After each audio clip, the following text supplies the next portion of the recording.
जय हिंद मेरे डियर साथी, मैं आपका साथी विकास और आज हम देखने वाले हैं D pharma second year pharmacology paper solution 2024। जो हमारा पेपर हुआ था 2024 में, उसके लिए हम क्या करेंगे। देखिए, बहुत सारे भाई कमेंट में लिख रहे थे सर प्लीज़ आप पेपर सॉल्यूशन तैयार कराइए। ठीक है, तो हम देखिए 2023 का पेपर फार्माकोलॉजिकल का 2023 का पेपर सॉल्यूशन हम आपको यूट्यूब पे वीडियो पे डाल दिए हैं। ये आपके सामने है 2024 का पेपर। ये किसका है? 2024 का पेपर सॉल्यूशन। इसमें केवल पेपर आपको नहीं दिखाया जाएगा भाई, इसमें कितना सॉल्यूशन के साथ हर एक क्वेश्चन को एकदम से डिटेल में हम करके दिखाएंगे। ठीक है, तो ये सारा चीज़ें पार्ट ए देखा जाए टोटल ये तो समझते हैं पार्ट टू का टोटल 3 होते हैं। पार्ट ए हो गए, पार्ट बी और पार्ट सी होते हैं। ठीक है, तो आज हम फार्माकोलॉजी का पेपर सॉल्यूशन 2024 को एकदम देखने वाले हैं। और आपसे बता देते हैं, आप कुछ भी साल भर नहीं पढ़े, टेंशन मतलब घूमिए फिरिए नात बात मतलब घूम एकदम से मस्त, किसी के साथ घूमिए, बीएफ जीएफ किसी के साथ घूमिए, कोई टेंशन नहीं। लास्ट में केवल आप डिप्लोमा कोर्स ज़्यादा नहीं, केवल 2 महीना से 1 महीना आप कॉन्सनट्रेट होकर पढ़ देंगे तो 70 प्लस आपका नंबर रखा हुआ है। ठीक है, 70 प्लस परसेंटेज में रखा हुआ है, ऐसा नहीं 70 प्लस, 70% ऊपर रखा हुआ है। ठीक है, देखा जाए तो इसमें हम देखिए क्या क्या पढ़ना है आपको। मान लेते केवल 2 चीज़ पढ़ना है। एक आप 2 साल का पेपर सॉल्यूशन देख लिए, एक हमारे द्वारा बनाया गया सुपर 25 क्वेश्चन है। क्या सुपर 25 क्वेश्चन है? सुपर 25 क्वेश्चन में उन्हें कंसीडर किया गया है जो कम से कम क्या होगा 3 साल या 4 साल के पेपर को एनालिसिस के द्वारा बनाया गया सुपर 25 क्वेश्चन विथ आंसर। इसका आंसर भी उपलब्ध है। ठीक है, क्वेश्चन विथ आंसर। इसमें क्या किया गया है आपको बता देते हैं। इसमें टोटल 10 आपके क्या हो गए लॉन्ग क्वेश्चन है। ठीक है, 10 नहीं 14 हैं।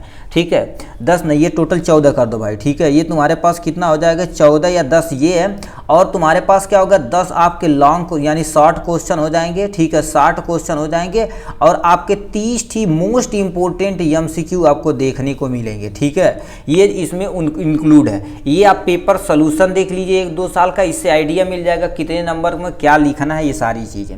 उसके बाद सुपर 25 क्वेश्चन ले लीजिए, ये ही सेम टू सेम आपका फंस जाएगा इसी में पेपर, इससे बाहर कुछ भी नहीं आने वाला है। और नहीं विश्वास होता तो किसी भी स्टेट में किसी भी बंदे से पूछ लीजिएगा। ठीक है, तो ज़रूर आपको बता देगा। ठीक है, तो ये आपका हो जाएगा सेकेंड ईयर का। हम देखते हैं पेपर सॉल्यूशन 2024 और आपको बता देते हैं भाई ये वीडियो थोड़ा सा लेंदी होने वाला है। प्रेजेंट टाइम में हमारे इस मोबाइल में स्टोरेज डाटा टोटल 25 GB है। और ये वीडियो कम से कम 1 से लेकर 1.5 घंटा से ऊपर भी रह सकता, बट 1 घंटा से तो ऊपर जाएगा कंफर्म है। मगर इसमें हम क्या करेंगे, लास्ट में थोड़ा सा तेज से चलेंगे।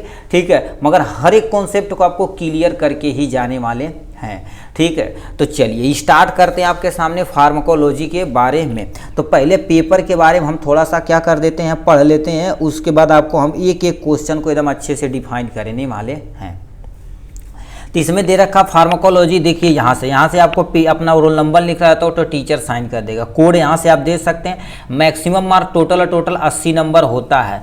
ठीक है, और कितने घंटे, 3 घंटे के अंदर इसे खत्म करना रहता है। अटेम ऑल क्वेश्चन को आपको अटेम्प्ट करना है। Stand to advice to specific check the numerical data of the question paper of the both version, यानी हिंदी वर्जन और इंग्लिश वर्जन दोनों में प्रेजेंट है। ठीक है, हिंदी इंग्लिश दोनों में प्रेजेंट है।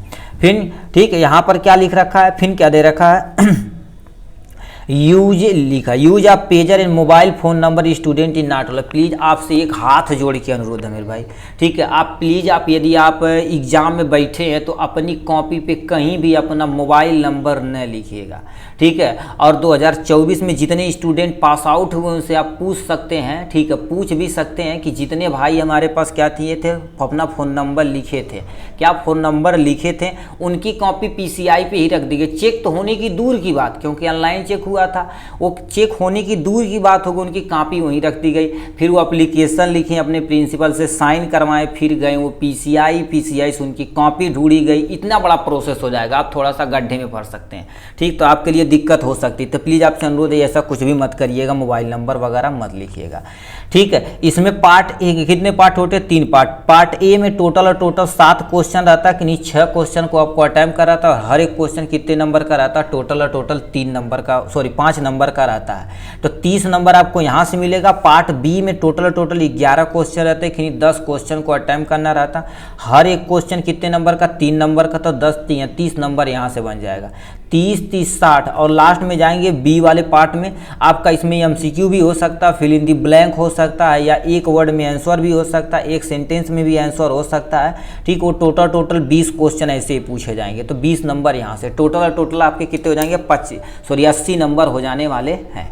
तो चलिए अब एक एक क्वेश्चन का विद आंसर आपको दिखाते हैं एकदम मजे तरीके से। ठीक है, ठीक, ये आपके रहा उसका पहला क्वेश्चन का आंसर। देखिए क्या लिख रखा, ध्यान से सुनिए। कह रखा explain in detail the various route of drugs administration. मतलब क्या कह रखा है, आप पहले ही चैप्टर में पढ़े होंगे ड्रग्स का रूट जो होता है हमारे शरीर के अंदर किन किन विधियों द्वारा हम क्या कर सकते हैं, अपने अंदर इनटेक कर सकते हैं, उसे एकदम डिटेल में एक्सप्लेन करना रहेगा। और बता देते हैं आपको लॉन्ग क्वेश्चन रहेगा तो कम से कम 1.5 से लेकर 2 पेज तो कम से कम लिखना पड़ेगा। ठीक है, आपको आता है तो 3 पेज में खींच दीजिए, कोई टेंशन नहीं, मगर आपको 2 पेज कम से कम क्या करना पड़ेगा, लॉन्ग आंसर को लिखना पड़ेगा। ठीक है, तो आपके सामने ये रहा। ठीक है, various route of drugs administration. यहाँ पर आपको देखिए केवल क्या करना, ब्लैक पेन से या स्केच से लिखिएगा तो बहुत ही सूटेबल रहने वाला है। ठीक है, वेरियस रूट ये पहला देखिए आंसर ऐसे डालना, तो यहाँ पर आप क्या क्या लिख देंगे, 1 लिख देंगे। क्या लिख देंगे आप यहाँ से इजिली 1 लिख देंगे। अब क्या लिखा, various route of drugs administration होता क्या है, इसके बारे में आपको लिखना पड़ेगा पूरा डिटेल में। अब देखिए वेरियस रूट पहले समझते हो क्या होता है। रूट मतलब कहते हैं भैया ये रूट से जाइए, हेयर से नहीं जाइए, बोलते हैं ना। ठीक है, तो वो रूट मतलब एक रास्ता बना दिया जाता है कि इसी रास्ते पे हमें जाना है। तो उसी तरह से हमारा ड्रग्स हमारे शरीर के अंदर किस किस रास्ते के थ्रू जा सकता है, उसी को क्या बोलते हैं, रूट ऑफ ड्रग्स बोला जाता है। अब डिफिनेशन लिखा, क्या लिखा, the route of drugs administration in pharmacy is path by which a drugs is taken into the body. मतलब क्या कह रखा, मतलब एक ऐसा रास्ता होता है फार्मेसी में किसी भी ड्रग्स को, यानी लिखा एडमिनिस्ट्रेशन मतलब इंटर कराना, अपने शरीर के अंदर लेना। ठीक है, ड्रग्स को अपने शरीर के अंदर लेना, जिस रूट के थ्रू, जिस पाथ के थ्रू लेते हैं उसी को क्या बोलते हैं, various route of drugs administration बोला जाता है। ठीक है, तो इसे फिर इसमें कितने में डिवीजन किया गया है, इसमें देखा जाए तो आपका रूट ऑफ ड्रग्स एडमिनिस्ट्रेशन को 3 में डिवाइड किया गया, कैटेगराइज किया गया, कैटेगरी या क्लासिफिकेशन भी आप बोल सकते हैं, कोई टेंशन नहीं। ठीक है, पहले लिख रखा इंटरनल, दूसरा पेरेंटल, तीसरा दे रखा टॉपिकल। इतने तुम्हारे पास क्या होते हैं, टॉपिक होते हैं इसके बारे में। ठीक है, तो यानी 3 होते हैं। ठीक है, अब देखिए 3 का सबसे पहले इसमें क्या, इंटरनल में तुम्हारे पास क्या आ जाता, ओरल आता, सबलिंगुअल आता, रेक्टल आता। ठीक है, मतलब हमारे शरीर के अंदर जहां जहां, ठीक है, इंटर कराने की जगह होती है, जैसे माउथ हो गया। ठीक है, अब सब लिंगुअल हो गया, ये तुम्हारे पास क्या हो गया। ठीक है, सब लिंगुअल मतलब जीभ के नीचे, रेक्टल मतलब अपने एनस के द्वारा अपने रेक्टम के अंदर इंटर करा देना। ठीक है, तो उसे हम क्या बोलेंगे, इंटरनल बोला जाता है। पेरेंटल में तुम्हारे पास एग्जाम्पल आ जाते हैं आईबी यानी इंट्रावेनस, आईएम मतलब इंट्रामस्कुलर, इनहेलेशन मतलब क्या होता है, इनहेलेशन के थ्रू, सांस के थ्रू आपके शरीर के अंदर जाना चाहिए। ट्रांसडर्मल मतलब जो डर्मिस लेयर हमारी होती है, इस चमड़ी होती है उसके अंदर। सब क्यूटीनियस, इसके भी हमें क्या, सब क्यूटीनियस, क्यूटीनियस मतलब स्किन की जो जस्ट नीचे होता है। ठीक है, उसमें डाला जाता है। टॉपिकल में तुम्हारे पास क्या आ जाता है, इसे हम अंटमेंट के तौर पे लगा, जैसे क्रीम उरीम लगा दिए, जैसे फेयर लवली लगा लिए, तो वो तुम्हारे पास क्या हो गया, टॉपिकल के अंतर्गत आ जाएगा। क्रीम हो गया, अंटमेंट इसके अंतर्गत आता है। ठीक है, तो इतना तुम्हारे पास हो गया इनके बारे में। अब इन्हीं के बारे में थोड़ा थोड़ा क्या करना, आपको एक्सप्लेन करना, कम से कम 2 पेज आपको भरना है। ठीक है, तो आपके सामने यहाँ देख रखा इंटरनल रूट के बारे में, तो इनमें लिखा क्या हो गया। ठीक है, इंटरनल रूट में क्या क्या होता है देखिए, ध्यान से पढ़िए। ठीक है, इसे ध्यान से बताया जाए, ध्यान ध्यान ध्यान ध्यान ध्यान दीजिए। ठीक है, कहाँ गया पेन जी, ब्लैक पेन चाहिए, थारा ब्लैक। ठीक है, अब सुनिए यहाँ पर देखिए, यहाँ से 2 पॉइंट यहाँ से, उसके बाद ये पहुँचा रहे पॉइंट की। सबसे पहले क्या होता है, इंटरनल रूट क्या होता है, इट इज ए सेफेस्ट मतलब ये बहुत सेफ होता है, ज़्यादा नुकसानदेह नहीं होता। मोस्ट इकोनॉमिकल मतलब ये देखा जाए तो पैसा भी बहुत कम लगता है। और क्या लिखा, conventional route of drugs administration मतलब मोस्टली जब तो देखेंगे आप यहाँ पर पीरियोडिक टेबल नहीं, मतलब वो मेडिकल स्टोर में देखेंगे तो मोस्ट ऑफ द ड्रग देखेंगे टैबलेट के ही फॉर्म में रहता है, तो इसी के थ्रू ली जाती है। इसमें क्या क्या इंक्लूड हो रहा है, टैबलेट हो गया, कैप्सूल हो गया, पाउडर, ये टेकन ओरली, ये सब जितने भी चीज़ें हैं सब ओरली लिए जाते हैं। ठीक है, ओरली लिए जाते हैं, जो आपके सामने यहाँ से दे रखा है। अब इसमें करना क्या है आपको दिखा देते हैं, मोस्टली देखा जाए तो इतने होते हैं। ठीक है, यहाँ से। अब होते कैसे है देखिए, ध्यान से सुनिए, उजाला थोड़ा सा तगड़ा बनाया जाए। ओरल रूट में तुम्हारे पास आता है, ओरल रूट ऐसा रूट होता है जिसके हम थ्रू क्या लेते हैं, जो भी तुम्हारे पास ली जाती है ड्रग्स हमारे माउथ के थ्रू ली जाती है। देखिए लिखा drugs is administrated through the mouth, मतलब ऐसी ड्रग्स जो हमारी माउथ के थ्रू ली जाती है, ठीक है, उसे हम क्या बोलते हैं, ओरल रूट बोला जाता है। It is also known as per oral बोला जाता है, जैसे पीओ बोला जाता है, पीओ के नाम से जाना जाता है। Oral drugs are use to the various doses form, जैसे पाउडर में ले लिए, मतलब कोई पाउडर उडर ले लिए और क्या करिए पानी में घोल के पी गए, या किसी कारण पर मतलब अंदर जाना चाहिए, चाहे फाँक गए, कैप्सूल हो गया, टैबलेट हो गया, ये सब तुम्हारे पास इसके एग्जाम्पल हो जाने वाले हैं, ठीक है, सोल्यूशन वगैरह ये सब लिंगुअल में देखा जाए तो क्या होता है, इसे भी देखा जाता है, ठीक। तो सब लिंगुअल में देख लिया जाए तो क्या होता है, देखिए सब लिंगुअल मतलब क्या, ऐसी दवा जो अपनी जीभ के नीचे हम रख के उसे वहीं गला देते हैं, ठीक है। तो जीभ के नीचे यदि गला दिया जाता तो क्या लिखा, ध्यान से सुनिए, ड्रग्स यानी ये भी ड्रग्स क्या होना चाहिए, स्मॉल अमाउंट में होना चाहिए। तो लिखा drugs small size tablet is के बीनीथ द टंग, मतलब जीभ के नीचे रखते हैं, विदाउट वाटर, मतलब इसमें पानी आपको लेने, क्योंकि पानी लेंगे तो भाई पेट के अंदर चला जाने वाला, ठीक है, बिना वाटर। टू डी यानी क्या लिखा, disintegrated and get absorb in mouth, मतलब ये क्या होती है, डिसइंटीग्रेट मतलब हमारे मुंह के अंदर ही क्या होती है, डिजॉल्व हो जाती है, और हमारे मुंह के अंदर ही क्या हो जाती है, एब्जॉर्ब हो जाती है, ठीक। नेक्स्ट में लिखा दिस, लिखा in this away prescribe drugs only with high activity and high solubility, मतलब इसमें उसे रखा जाता है जो बहुत एक्टिव होता है और हमारे पास बहुत सॉल्युबिलिटी, मतलब क्या होता है, मुंह के अंदर जाते ही लार से मिक्स करेगा और भरने से अपना काम हो जाएगा, हमारे माउथ में जितने नर्व रहते हैं उसे एब्जॉर्ब कर लेते हैं। जैसे इसमें तुम्हारे पास क्या लिखा है, वेलिन यानी क्या होता है, वेलिडन हो गया, ठीक है, और तुम्हारे पास क्या हो गया, नाइट्रोग्लिसरीन टैबलेट हो गया, वैसे मेथाइकोबालामीन आ जाता, कोबालामीन आ जाता है, बहुत सारे तुम्हारे पास माउथ होते हैं जो नस के लिए सबसे ज़्यादा यही यूज की जाती है, क्योंकि इसे तुरंत रिलैक्स कराना है। रेक्टल रूट में देखा जाए तो तुम्हारे पास कौन कौन से आते हैं, रेक्टल रूट में देखा जाए यानी the patient is not able to अब द ओरली, मतलब ऐसे पेशेंट जो ओरली ड्रग्स नहीं ले सकते हैं, ओरली मतलब मुंह के थ्रू नहीं ले सकते, उनके लिए drugs absorbance occurs directly through the यानी thin highly vascular wall of rectum, simple सा क्या कर दी जाती, देखिए इसके लिए ऐसे तुम्हारे पास होता है, ठीक, ऐसे कैप होता है, इसी के अंदर टैबलेट डाल दी जाती है, उसके बाद इसी के अंदर टैबलेट डाल के और यहाँ से इंटर करा के उसके बाद हमारे एनस के द्वारा जैसे रेक्टम में क्या कर देते हैं, इसे इंजेक्ट करा दिया जाता है, ठीक है। तो ये होता है इसके बारे में, तो रेक्टल रूट के बारे में हो गया यहाँ से। नेक्स्ट में इसी में देखा जाए तो इसका एडवांटेज और डिसएडवांटेज भी हमें पढ़ाना पड़ेगा, ठीक है, क्योंकि यहाँ पर जब तक ये सब नहीं देखेंगे तब तक काम होने वाला नहीं है, ठीक है। तो इसमें लिखा है एडवांटेज ऑफ इंटरनल रूट, लिखा है it does not require any assistance, मतलब किसी असिस्टेंट की रिक्वायरमेंट नहीं रहेगी। जैसे अब इंजेक्शन लगाना है तो कहीं पर जाना पड़ेगा मेडिकल स्टोर पे, या किसी असिस्टेंट की ज़रूरत पड़ेगी, मगर इसमें क्या है, टैबलेट लाओ खा ले, खाना खा भैली तो अपने आप कर लेते हैं। लिखा it causes rapidly absorption of the drugs to high due to the high solubility, ये क्या होती है, सॉल्युबिलिटी इसकी तगड़ी होती है, ठीक है। लेस चांस ऑफ इन्फेक्शन, इस पे इन्फेक्शन का चांस ना के बराबर इसमें होता, बट एक रेक्टल वाले केस में हो सकता है, क्योंकि रेक्टल में तुम्हारे पास सही से यदि नहीं जमाते अंदर ज़्यादा चल गया तब भी दिक्कत हो जाएगी, ठीक है, तो वो चीज़ें हो सकती है। डिसएडवांटेज में देखा जाए इंटरनल रूट का तुम्हारे पास क्या होता है, it is not effective in emergency, मतलब इमरजेंसी में ये इफेक्टिव नहीं होता। अब बताइए कोई लड़ भिड़ के आ रहा, उल्लू पुल्ला इससे है, ठीक है, सही से काम ही नहीं पा रहा, तो इमरजेंसी हो जाएगी, दिक्कत हो जाएगी, ठीक है। उसे कहे उठाओ मैं गैस की दवाई खा, दर्द की दवाई खा, तो दिक्कत हो जाए, उसका तुरंत भन्न से इंजेक्शन लगाते हैं, पहुँचते ही कैनुला लगाओ पहले। इमरजेंसी में जब काम करेंगे बड़ी तगड़ा बड़ी भयानक होती भाई, तुरंत पहुँचते कोई तुरंत कैनुला ठोको सन से, उसके बाद तुरंत जो भी परेशानी बताए सन सन सन सन रेंटेक डेक्लो फैक्लो सब मारो भन भन भन, ठीक है। तो इमरजेंसी में वो इफेक्ट नहीं होता।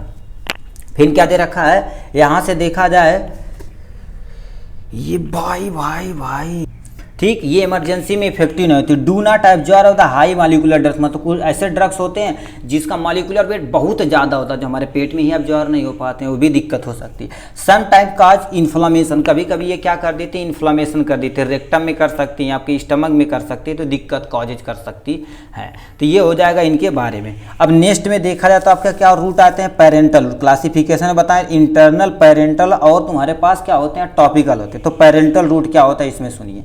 पेरेंटल रूट में मोस्टली क्या देता है, जो भी इंजेक्शन रहता है, ठीक है, मोस्टली इंजेक्शन का प्रयोग करते हैं, तो इसमें क्या लिखा, all the route of drugs administered other than internal route come under the यानी पेरेंटल रूट। ये पेरेंटल रूट में क्या किया जाता है, हमारे शरीर के अंदर एडमिनिस्ट्रेशन किया जाता है with the help of injection.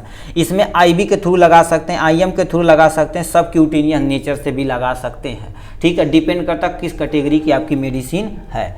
फिर नेक्स्ट में लिखा है यानी IV drugs administration through the intravenous यानी थ्रू द इंजेक्शन, मतलब क्या करते हैं, हमारी जो वेंस होती है, ठीक है, उसके अंदर इंजेक्ट करा दिया जाता है, किसके, इंजेक्शन के थ्रू। इट इज सो 100% बायोबिलिटी, याद रखना जो इंजेक्शन दी जाती है हमारे पास आईवी रूट के द्वारा वो 100% क्या हो जाती है, बायोबिलिटी होती है। ये भी एमसीक्यू में पूछा गया था 2023 में, किसकी यानी किस डोजेज का, किस ड्रग्स का सबसे ज़्यादा क्या होता है, ठीक, बायोबिलिटी होती है। तो 100% किसकी होती है, पेरेंटल रूट। वो भी पेरेंटल रूट नहीं दिया रहेगा तो आईवी दिया रहेगा तो आईवी पे टिक मारना, ठीक है। Apply sterile equals solution of suspension, उसमें क्या कर देते हैं, जिस एरिया में लगाना रहता है उसमें पहले स्टेराइज करते हैं, रूई में बोर के उसके बाद ठोंक दो, कोई टेंशन नहीं, ठीक है। एडवांटेज देखा जाए तो क्या होता है, इट्स 100% बायोबिलिटी देखने को मिलती है। इट हेल्प फॉर इमरजेंसी, ये इमरजेंसी में बहुत ही हेल्पफुल होती है। अवॉइड फर्स्ट पास मेटाबॉलिज्म, अब अवॉइड करती क्या, पहले मुंह में जाएगा, फिर लीवर उस पर अपना काम करेगा, पैंक्रियाज एंजाइम वगैरह छोड़ेंगे तो इतना बड़ा प्रोसेस होगा। ये सीधे तब ब्लड में जाएगा, यहाँ सीधे ब्लड में डाल दिया जाता है, अपना काम खत्म, ठीक है। तो इससे हो सकता है। डिसएडवांटेज में देखा जाए तो पेरेंटल रूट जितने भी तो मेरे पास कास्टली होते हैं, जैसे आप पैरासीटामॉल एक लेंगे, 1 रुपये का टैबलेट खरीदे, 2 रुपये खरीदे, 4 रुपये खरीदे, काम अपना बन जाता। बट आपको लेना पड़ेगा ये 100 ml या 50 ml लेंगे तो देखेंगे कम से कम आपका क्या होगा, 100 से 200 रुपये चल जाएगा। तो ये कॉस्टली होते हैं। सम टाइम कॉजेज इन्फेक्शन, ये कभी कभी क्या कर देते हैं, इन्फेक्शन कर देते हैं। जैसे किसी को अभी आईएम तुम लगाएं, वो क्या हो जाता है, उस एरिया में सोइलिंग कर देगा तो दिक्कत कॉजेज कर देगा, ठीक है। तो इससे आपका क्या हो सकती है, दिक्कतें कॉजेज हो सकती हैं, ठीक है। तो इनके बारे में हो जाएगा। फिर क्या दे रखा तुम्हारे पास, यहाँ से देखा जाए, ठीक है, यहाँ से देखा जाए आपके पास ये भाई कैमरा कैसा हो जा रहा है जी, समझ नहीं आ रहा, चलो ठीक है। यहाँ से तुम्हारे पास क्या देखा, topical route, drugs is apply on surface skin, मतलब टॉपिकल ये रूट में देखा जाए तो जो भी ड्रग्स होती है हमारी स्किन पे अप्लाई की जाती है, अपना काम हो जाता है। जैसे क्रीम हो गया, ठीक है, मान लो कहीं घाव लग गया, कहते हैं लगाने वाला साहब क्रीम दे दो, तो वहाँ पर तुरंत काम कर जाता है। The drugs is absorb through the pore present in skin, हमारी स्किन पे छोटे छोटे पोर रहते हैं, उसे स्वेट ग्लैंड के नाम से जाना जाता है, ठीक है। और छोटे छोटे पोर रहते हैं जो ऑस्मो रेगुलेशन को मेंटेन करते हैं, तो उसके द्वारा क्या जाते हैं, वहाँ एब्जॉर्ब कर लेते हैं ड्रग्स और अपना एक्शन परफॉर्म कर देता है। दे मिनिमाइज इन्फेक्शन, इन्फेक्शन को मिनिमाइज करता है और इन्फ्लामेशन प्रोटेक्ट द स्किन, ये क्या कर देता है, इन्फ्लामेशन कॉजेज करता है और प्रोटेक्ट करता है स्किन को ये प्रोटेक्ट करने का काम करता है। अब इसका एडवांटेज और डिसएडवांटेज देख लिया जाए। एडवांटेज क्या होता है, इजी एडमिनिस्ट्रेशन ऑफ ड्रग्स, मतलब इजीली लगा सकते हैं। जैसे बताओ अभी फोड़ा हुआ है आपको पैर में, ऐसे निकाल लें, ऐसे पोत दिए, बस काम खत्म, ठीक है। ये क्या होता है, यानी फास्ट एक्शन, तुम्हारे पास fast action of the application side, मतलब जिसमें देखो फोड़ा पे लगा तो पहले दवा खाएंगे तो अंदर जाएगा, ये सब सारी चीज़ें, उतना बड़ा प्रोसेस करना पड़ेगा तब एक्शन परफॉर्म करेगा। इसमें क्या होता है, जो भी ड्रग्स आपके शरीर के अंदर गया और शरीर के अंदर गया तो अपना काम करेगा, तब काम करेगा। बट यहाँ पर तुरंत फोड़ा लगाए, फोड़ा फिट, कोनो टेंशन नहीं, ठीक है। डिसएडवांटेज में क्या होता है, सम टाइम काज इरिटेशन, मतलब कभी कभी इरिटेशन खजुली की तरफ कर देता है। और क्या होता है, यानी ड्रग्स यानी जो भी तुम्हारे पास डोजेज होता है उसका लॉस होता है। वैसे लगाना रहेगा, कितने लोग ऐसे एकदम नहीं करिए, भर्रा से ढेर कुले निकाल दिए हैं तो दिक्कत हो जाएगी। 2 दिन में क्रीमियाँ खत्म करिए, 30 ग्राम 20 ग्राम, ठीक है। तो ये सब डोजेज फॉर्म लॉस हो सकता है। फिर नेक्स्ट क्वेश्चन में दे रखा, क्या ध्यान से सुनिए, ठीक है, चलिए इसे देखते हैं। ठीक, नेक्स्ट क्वेश्चन इसी में आपसे पूछ दिया है, कह दिया what are NSAID and classification, indication और कंट्रा इंडिकेशन आपको बताना पड़ेगा। तो NSAID आप फर्स्ट ईयर में भी पढ़े चुके हैं। इसे हम क्या बोलते हैं, non steroidal anti inflammatory drugs, ठीक है, या फार्मास्यूटिकल केमिस्ट्री में फर्स्ट ईयर में पढ़े होंगे, ठीक है। तो इसमें हमें क्या क्या पढ़ना पड़ेगा, देखिए इसमें सबसे पहले कहा है, यानी ये बताना आपको सबसे पहले non steroidal anti inflammatory drugs होती क्या है, इसका क्लासिफिकेशन, इंडिकेशन और कंट्रा इंडिकेशन, मतलब इस सिलेबस में जितना भी है सब चीज़ का आपको क्या करना पड़ेगा, डिटेल में पढ़ना पड़ेगा। तो आपके सामने ये रहा non steroidal anti inflammatory drugs की डिफिनेशन। अब ये होते क्या है, ध्यान से सुनिए, ठीक है। ये करते क्या है, लिखा है introduction, 2 drugs which are use to treatment of inflammation, मतलब सिंपल सा क्या होती है, ऐसी दवा जो इन्फ्लामेशन मतलब सूजन को जो कम करती है, मॉडरेट पेन मतलब जो थोड़ा बहुत दर्द रहे उसे भी सही करती है, फीवर को कम करती है, उसी को क्या बोला जाता है, non steroidal anti inflammatory drugs बोला जाता है, जिसे शॉर्ट में हम क्या बोलते हैं, शॉर्ट में बोला जाता है NSAID बोला जाता है, non steroidal anti inflammatory drugs के नाम से भी जाना जाता है। ठीक है, तो इतना आपको क्या करना पड़ेगा, लिख देना डिफिनेशन।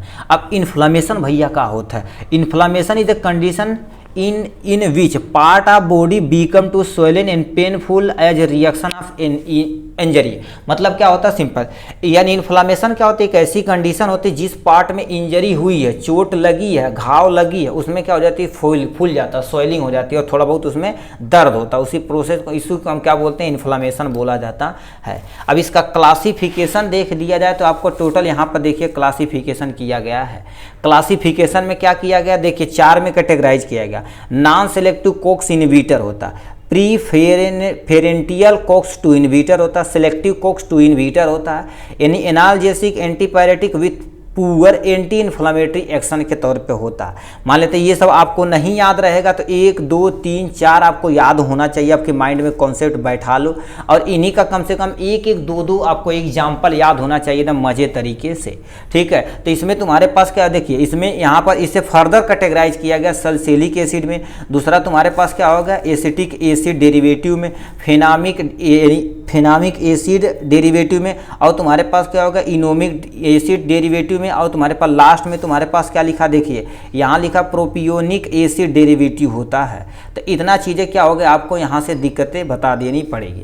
ठीक है, तो इसमें सबसे पहले देख लिया जाए आपका, ठीक है, यहाँ से देखा जाए तो यानी क्या लिखा, सल्फोनिक एसिड जो एस्पिरिन इसका एग्जाम्पल है, और तुम्हारे पास क्या होगा, एसिटिक एसिड डेरिवेटिव में कीटोलैक, और तुम्हारे पास इंडोमेथासिन इसका एग्जाम्पल है। लास्ट में देखा जाए फिनामिक एसिड जो तुम्हारे पास क्या होगा, मेफनोमिक एसिड के नाम से इसका एग्जाम्पल आता है, ये क्रीम भी आती है। ठीक है, दवा भी आती है मोस्टली। ठीक है, और क्या होती है, इनोमिक एसिड डेरिवेटिव में तुम्हारे पास क्या लिखा है, प्रोजिकैम आता है, और क्या होता है, टेनोजिकैम आता है, और क्या हो जाता है ठीक है, यहाँ प्रोपियोनिक एसिड डेरिवेटिव में तुम्हारे पास क्या हो जाता है, आइबुप्रोफेन आ जाता है। देखिए आइबुप्रोफेन आ जाता है और नेप्रोजेन आ जाता है, इसका एग्जाम्पल हो जाने वाला है। ठीक है, और लिखा प्रीफेरेंटियल आपके कोक्स 2 इनहिबिटर में एग्जाम्पल आ जाएंगे, मेलोक्जिकैम आ जाते हैं, एसाइक्लोफेनेक आ जाते हैं, निमोस्लाइड आ जाते हैं, इटोडोल आ जाते हैं, इसका एग्जाम्पल हो जाएगा। कोक्स यानी सेलेक्टिव कोक्स 2 इनहिबिटर में क्या हो जाते हैं, सेलेकॉक्सबी आ जाते हैं, और क्या लेते हैं, रैफोकॉक्सबी आ जाते हैं, और क्या वेल्डोकॉक्सबी इसके नाम से इसका एग्जाम्पल है। और लास्ट में लिखा analgesic antipyretic with the poor anti inflammatory, मतलब आपको थोड़ा बहुत दर्द भी है, थोड़ा बहुत आपको सूजन भी है, उस कंडीशन में आपको यहाँ पर प्रयोग करना पड़ेगा पैरासीटामॉल, आपको क्या करना पड़ेगा, और लास्ट में इसका नेफोपाम इसका एग्जाम्पल हो जाने वाला है। तो इतना चीज़ें हो गया। फिर हमसे क्या कहा, ये क्लासिफिकेशन हमने बता दिया, इंडिकेशन और कंट्रा इंडिकेशन आपको बता देना है। तो अब मोस्टली आप सब लिख दीजिएगा, काम अपना खत्म हो जाएगा। एनाल्जेसिक में देखा जाए तो नॉन स्टेरॉयडल एंटी इन्फ्लेमेटरी जो ड्रग्स होती है, इंडिकेशन मतलब समझते हैं कि नहीं, इंडिकेशन मतलब किसमें आप प्रयोग कर सकते हैं, इस दवा का उपयोग बताना है। ठीक है, अब इसमें मॉडरेट पेन, जैसे तुम्हारे पास कहीं हेडेक थोड़ा सा हुआ तब भी खा सकते हैं, यानी टूथ एक होगा मतलब दांत दर्द कर रहा उसके कंडीशन में, मसल पेन हो रहा उस कंडीशन में, माइग्रेन हो रहा उस कंडीशन में, और डिस्मेनोरिया में भी प्रयोग किया जा सकता है। तो ये ड्रग्स है जिसमें आप प्रयोग कर सकते हैं एनाल्जेसिक। एंटीपायरेसिस क्या होता है, जिसे फीवर को ट्रीट करने के लिए, एंटी मतलब अगेंस्ट, पायरेसिस मतलब फीवर होता है, फीवर को ट्रीट करने के लिए जो हमारा नॉर्मल बॉडी टेम्परेचर मेंटेन करने के लिए प्रयोग किया जाता है। एंटी इन्फ्लामेशन में देखा जाता है यूज टू स्टॉप इन्फ्लामेशन और पेन लाइक, मतलब क्या होगा, इन्फ्लामेशन को, पेन को कम करने के लिए इस दवा का प्रयोग किया जाता है। फिर जैसे तुम्हारे पास क्या होगा, रेमेटॉइड हो गया, और क्या लिखा है, बर्सिस्टिस हो जाएगा, ऑस्ट्रोआर्थराइटिस हो जाएगा। तो ये सब इसके एग्जाम्पल है जो आपके सामने यहाँ दिया गया है। ठीक है, ये हो गया। एडवर्स इफेक्ट यहाँ से आप देख सकते हैं, पूछा नहीं है मगर मान लेते पूछ दिया जाए तो क्या, किस यानी हमारे शरीर के अंदर एडवर्स इफेक्ट या तुमसे इसकी हिंदी क्या होती है, प्रतिकूल प्रभाव। यहाँ पर स्टमक में क्या करता है और प्लेटलेट पे क्या करता है, यूट्रस पे, किडनी पे, मगर हमसे सीधे पूछा कंट्रा इंडिकेशन, तो हम यहाँ कंट्रा इंडिकेशन आपको बता देते हैं। लिखा है यहाँ पर कोई पर्सन ऐसे होते हैं जो non steroidal anti inflammatory drugs के प्रति बहुत ज़्यादा क्या होते हैं, सेंसिटिव होते हैं, तो प्लीज़ उन्हें आप न दीजिएगा। पेप्टिक अल्सर में तो किसी को आप न दीजिएगा। चिल्ड्रेन सफरिंग फ्रॉम, तुम्हारे पास क्या होगा, चिकन पॉक्स, ऐसे पर्सन जो क्या होगा, चिकन पॉक्स से जो छोटे बच्चे या तुम्हारे पास कोई छोटा बेबी हो या आपका थोड़ा सा कोई बड़ा आदमी हो, उससे यदि चिकन पॉक्स से सफरिंग करे तो non steroid anti inflammatory drugs आपको नहीं देनी है। क्रोनिक लीवर डिजीज, मतलब किसी पर्सन को ठीक है लीवर से प्रॉब्लम है तो उसे भी नहीं देनी है। अब ब्रेस्ट फीडिंग मदर, मतलब कोई ऐसी मम्मी है जो क्या कर देती है, अभी लैक्टेशन पीरियड उनका चल रहा है, मतलब बेबी को फीड करा रहे हैं मिल्क, उस कंडीशन में भी आपको ये देना नहीं है। तो इतना हो जाएगा टोटल और टोटल आपका सेकेंड क्वेश्चन का आंसर। थर्ड में क्या दे रखा है, इसे ध्यान से देखिएगा, ठीक है। थर्ड में क्या दे रखा है इसे भी देखते हैं, ठीक। इसमें दे रखा हमसे क्या पूछा है, write in detail about the pharmacology of the anti convulsant drugs. Anti convulsant का पूरा डिटेल में, मतलब इसकी डिफिनेशन, क्लासिफिकेशन, इंडिकेशन, कंट्राइंडिकेशन, सब कुछ डिटेल में आपको बता देना है, तो मजे तरीके से, ठीक है। तो चलिए आपके सामने यहाँ रखा एंटी काउंसुलेंट ड्रग्स के बारे में, ठीक है। आपको जाते जाते बता देना चाहते हैं, इसके यदि PDF चाहिए, ठीक है, PDF चाहिए तो आप हमारे चैनल के डिस्क्रिप्शन में या इसी के डिस्क्रिप्शन में नंबर आपको मिलेगा, हमें कॉन्टैक्ट कर सकते हैं। इसकी पेपर सोल्यूशन की प्राइस टोटल और टोटल कितना 25 रुपीज़ रखी गई है, कितना 25 रुपये रखी गई। आप यहाँ से क्या कर सकते हो, व्हाट्सएप पे कॉन्टैक्ट करा के आप इजीली मंगा सकते हैं, ठीक है, PDF के जरिए। अब एंटी काउंसुलेंट ड्रग्स क्या होता है इसे भी आप ध्यान से सुनिए, ठीक है, ठीक है। तो एंटी काउंसुलेंट ड्रग्स क्या होता है इसको पूरा डिटेल में आपको एक्सप्लेन करना हो, ठीक है। तो लिखा है एंटी काउंसुलेंट ड्रग्स। तो सबसे पहले समझते हैं काउंसुलेंट, आप नॉर्मल भाषा गांव में सुने होंगे, मिर्गिया तड़का सुना होगा ना, ठीक है। तो ऐसी दवा उसी को काउंसुलेंट बोलते हैं। ऐसी दवा जो मिर्गी को ट्रीट करने के लिए प्रयोग की जाती है उसी को एंटी काउंसुलेंट ड्रग्स बोलते हैं। अब लिखा क्या होगा, anti convulsant drugs is also known as anti epileptic या anti seizure drugs. They are use for the adequately controlling या managing the CNS disorder. CNS disorder मतलब ऐसे डिसऑर्डर जो सेंट्रल नर्वस सिस्टम को इफेक्ट करते हैं, उसे CNS डिसऑर्डर बोला जाता है।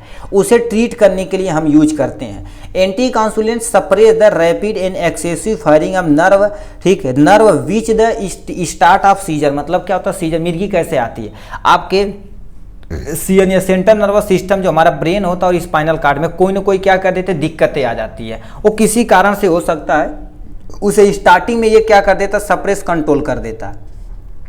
अकॉर्डिंग टू WHO इसका यानी डिफिनेशन क्या होती है, एक condition having the tendency for recurrent seizure due to the disorder of brain cell is term to epilepsy. इसे क्या बोला जाता है, एपिलेप्सी बोला जाता है। फिर क्या लिखा, epilepsy form A group of disorder mainly affect the nervous system. इसे क्या कर देते हैं, मतलब एपिलेप्सी बहुत सारे डिसऑर्डर होते हैं जो क्या कर देते हैं, हमारे नर्वस सिस्टम को इफेक्ट करते हैं, ठीक। इसके इंट्रोडक्शन के बारे में मान लेते, इतना बड़ा आप नहीं लिखना चाहते हैं, सिंपल सही लिख देंगे। Those drugs which are use to treatment of the convulsant is known as anti convulsant. मतलब ऐसी दवा जो काउंसुलेंट यानी लिखा क्या लिखा, काउंसुलेंट के प्रति अगेंस्ट प्रयोग की जाती है, उसी को हम क्या बोलते हैं, एंटी काउंसुलेंट ड्रग्स बोला जाता है। बस इतना आपको लिख देना, काम खत्म।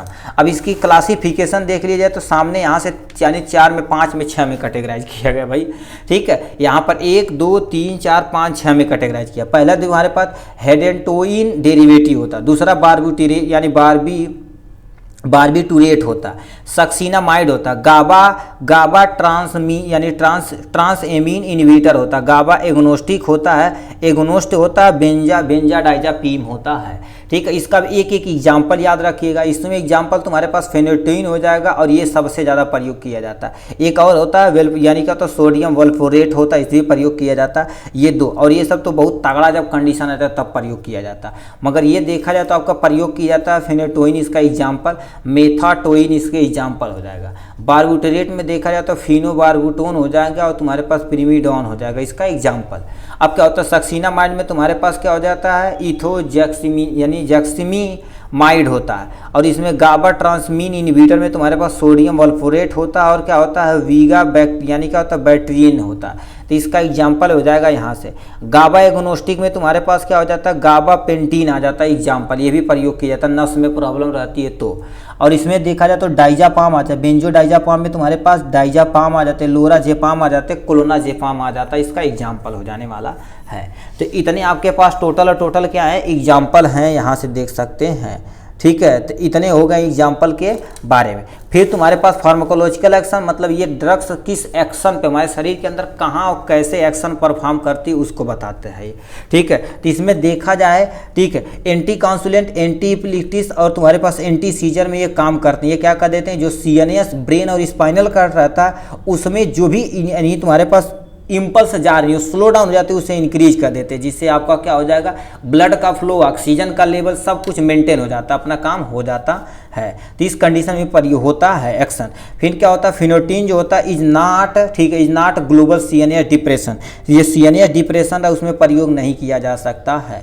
Over doses cause the BP, मतलब ज़्यादा अमाउंट में यदि इस ड्रग्स को आप लेते हैं तो ब्लड प्रेशर क्या हो जाएगा, हो सकता है, सीएनएस रिड्यूज हो सकता है, डिप्रेशन भी आपका बढ़ सकता है, ब्लड प्रेशर भी बढ़ सकता है, और कभी कभी क्या हो जाता है उस पर्सन की कॉमा और डेथ भी हो सकती है यदि बहुत रेयर कंडीशन आ जाएगा तो, ठीक है। तो इतने इनके बारे में था फार्माकोलॉजिकल एक्शन के बारे में।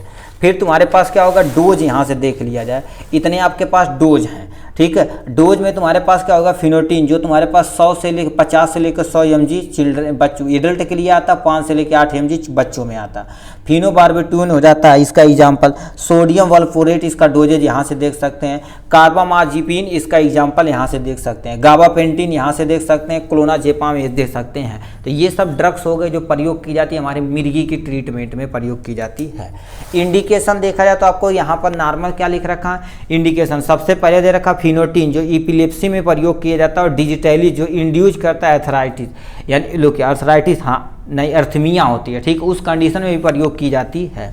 फिनोबार्बिटेट भी इसका प्रयोग किया जाता है। सोडियम वल्फोरेट जो तुम्हारे पास क्या होता है, अल्टरनेटिव लिथियम मेनिया होती है, बाइपोलर इलनेस होता है, बाइपोलर मतलब जो दोनों डायरेक्शन में जा सकती है, उसे भी ट्रीट करने के लिए इसका प्रयोग किया जाता है। नेक्स्ट में लिखा है कार्बामाजेपिन हो जाते हैं जो कंट्रोल करता है, कंट्रोल ऑफ पैरा, ठीक है, पैराजेगमस होता है, stimulate the release of the ADH, anti diabetic hormone को क्या कर देता, कहता भाई खोप डेरिकुली निकाल यार, कोनो टेंशन नहीं है, ठीक है, उसे निकालवाने का काम करता है। गाबापेंटिन जो पार्शियल सीजर होता है उसके लिए न्यूरोपैथिक गैंग्लियन को रोकने के लिए प्रयोग की जाती है। क्लोनाजेपाम जो होता है तो यूज टू ऑफ द माइकोक्लोनिक ये कैनाइटिक इपिलिप्सी में प्रयोग की जाती है, तो इसमें तुम्हारे पास उपयोग में आती है। अब प्रिवेंशन और कंट्रोल द सीजर एक्टिविटी, मतलब किसी पर्सन को सीजर बहुत ज़्यादा अमाउंट में आ जाता है तो उसे लंबे समय तक दवा चलती है, उसे ट्रीट हो जाता है, ठीक है। फिर क्या होगा, यह लिखा है मेंटेन ट्रीटमेंट ऑफ इपिलेप्सी, मतलब क्या कर देना है आपको, इपिलेप्सी को ट्रीट करने के लिए प्रयोग की जाती है। ट्रीटमेंट ऑफ काउंसुलेशन, ठीक है, काउंसुलेशन में प्रयोग किया जाता है। हेड इंजरी किसी पर्सन को हो उस कंडीशन में भी प्रयोग किया जाता है, ठीक है। हेड इंजरी में क्या होता है, मान लेते हैं हेड इंजरी हो गया, किसी को चोट लगने के कारण से, तो उस पर्सन को बुलाया जाता है, बहुत सारे से ब्लीडिंग मान लेते हैं, यहाँ हो गई ना, यहाँ पर माइंड में, तो समझ लो बड़ी दिक्कत हो जाती है, ठीक है। तो उससे नॉर्मल नाक से और मुंह से ब्लड आ जाए तो समझ लो ज़्यादा दिक्कत नहीं है। यदि मान लेते हैं यहाँ पर कहीं क्रेक हो जाए अंदर तो समझ लो ब्रेन हेमरेज, हेड इंजरी वगैरह हो सकती है, तो उस कंडीशन में भी प्रयोग की जाती है।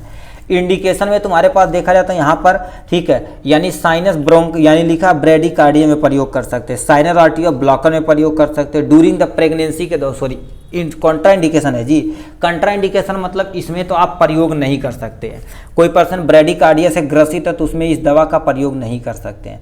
इन साइनो आर्ट्रियल यसियन जो नोड रहती है वो भी ब्लॉक हो तो उस कंडीशन में प्रयोग नहीं, ड्यूरिंग द प्रेगनेंसी में प्रयोग कर नहीं सकते, लेक्टेशन में प्रयोग नहीं कर सकते, लीवर प्रॉब्लम किसी को तब भी नहीं कर सकते, बोन मैरो डिप्रेशन है तभी नहीं कर सकते, रीनल प्रॉब्लम किसी को है तब भी नहीं कर सकते हैं यहाँ से। मतलब इन कंडीशन में आप दवा का प्रयोग, इस दवा का प्रयोग नहीं कर सकते हैं, ठीक है। तो ये हो गया इनके बारे में। नेक्स्ट क्वेश्चन हमसे क्या पूछा, 4th नंबर, इस पे हम चलते हैं, ठीक है। 4th नंबर क्वेश्चन हमसे पूछा है, लिखा है classification anti hypertensive drugs in mechanism of action ACE inhibitor, ठीक है। ये ACE इनहिबिटर इसका एक क्लासिफिकेशन उसको हमें देखना पड़ेगा यहाँ से, ठीक है। तो इसमें क्या क्या चीज़ हमें देखना पड़ेगा, सबसे पहले एंटी हाइपरटेंसिव ड्रग्स होती क्या, ये उसके क्लासिफिकेशन और मॉर्फोलॉजिकल एक्शन ऑफ ECE के इनहिबिटर के बारे में आपको देखना पड़ेगा। देखिए चिंता मत करिए, ठीक है। देखा जाए तो तो ये थोड़ा थोड़ा देखिए खत्म होते जा रहा है, ठीक है। जैसे हम स्ट्रगल थोड़ा सा कर रहे हैं चिल्ला चिल्ला के, उसके भी आपको केवल 2-3 बार सुनना है। वीडियो को केवल आप सुनेंगे, कहीं मान लेते नोट करना चाहें नोट कर सकते हैं, नहीं तो आप PDF मंगा के उसमें भी टिक लगा सकते हैं प्रिंट निकलवा कर, ठीक है। तो यहाँ से आपको क्या करना, थोड़ा सा एफर्ट करना पड़ेगा भाई, ठीक है। एंटी हाइपरटेंसिव क्या होती है, इसके सामने यहाँ से लिखा है एंटी हाइपरटेंसिव। अब हाइपरटेंसिव कहते हैं बहुत टेंशन में बड़ा हो, अरे यार बहुत टेंशन बढ़ गई, क्या करी। तो टेंशन को जो तुम्हारे पास कम करने के लिए दवा का प्रयोग की जाती है उसी को एंटी हाइपरटेंसिव ड्रग्स बोलते हैं। तो लिखा क्या हो गया, एंटी हाइपरटेंसिव होता क्या, एक condition in which the blood pressure of the यानी सिस्टमेटिक आर्टरी इंक्रीज कर देती बियॉन्ड द नॉर्मल प्रेशर, ये नोन एज हाइपरटेंशन। मतलब जो नॉर्मल ब्लड प्रेशर होता है 120-80 mmHg होता है ना, सिस्टोलिक और डायस्टोलिक मिला के, उस कंडीशन में जो ब्लड प्रेशर हमारी आर्टरी पे होता है प्रेशर ज़्यादा हो जाता है, तो उस कंडीशन को कहते हैं भाई बहुत हाई ब्लड प्रेशर जब बढ़ेगा तो हाइपरटेंशन कॉजेज होगा। तो इसमें सिस्टोलिक प्रेशर 120 होता है, डायस्टोलिक प्रेशर 80 mmHg होता है। ये बढ़ के एक सिस्टोलिक प्रेशर कितना हो जाता है 140 हो जाता है, और डायस्टोलिक प्रेशर 90 कभी कभी 100 हो जाता है। बहुत भयानक, यदि ब्लड प्रेशर बढ़ेगा ना तो आप पसीना पसीना हो जाएंगे भाई, बहुत भयानक काम होता, खतरनाक चीज़ें। दो drugs which are use to treatment of hypertension, मतलब ऐसी ड्रग्स जो हाइपरटेंशन के लिए सही प्रयोग की जाती है उसी को हम क्या बोलते हैं, एंटी हाइपरटेंसिव ड्रग्स बोली जाती है। कौन सी दवा, एंटी हाइपरटेंसिव ड्रग्स बोली जाती है। इसमें तुम्हारे पास क्या हो गया, यहाँ पर इसके यहाँ पर क्लासिफिकेशन के बारे में दे रखा, डायूरेटिक और ACEA, तुम्हारे पास इसी को एक्सप्लेन करना है। एग्नोस्टिक, सेकेंड रिसेप्टर एडर्नर्जिक ड्रग्स, और यानी क्या लिखा है कैल्शियम चैनल ब्लॉकर होता है, यानी ब्लॉकर चैनल ब्लॉकर होता है। वसोडाइलेशन मतलब ऐसी दवा जो जो हमारे पास वेसल्स होती है उसे डायलीट कर देती है, थोड़ा सा चौड़ा कर देती है जिससे ब्लड प्रेशर फॉल डाउन हो जाए, ठीक है। तो इसमें एग्जाम्पल फुरसामाइड हो जाएगा, एमिलोप्राइड हो जाएगा। यानी ACE फर्स्ट जो होता है तुम्हारे पास क्या हो जाता है, लिखा है रेमिप्रिल होता है, और क्या हो जाता है कैप्टोप्रिल, इसका एग्जाम्पल हो जाएगा।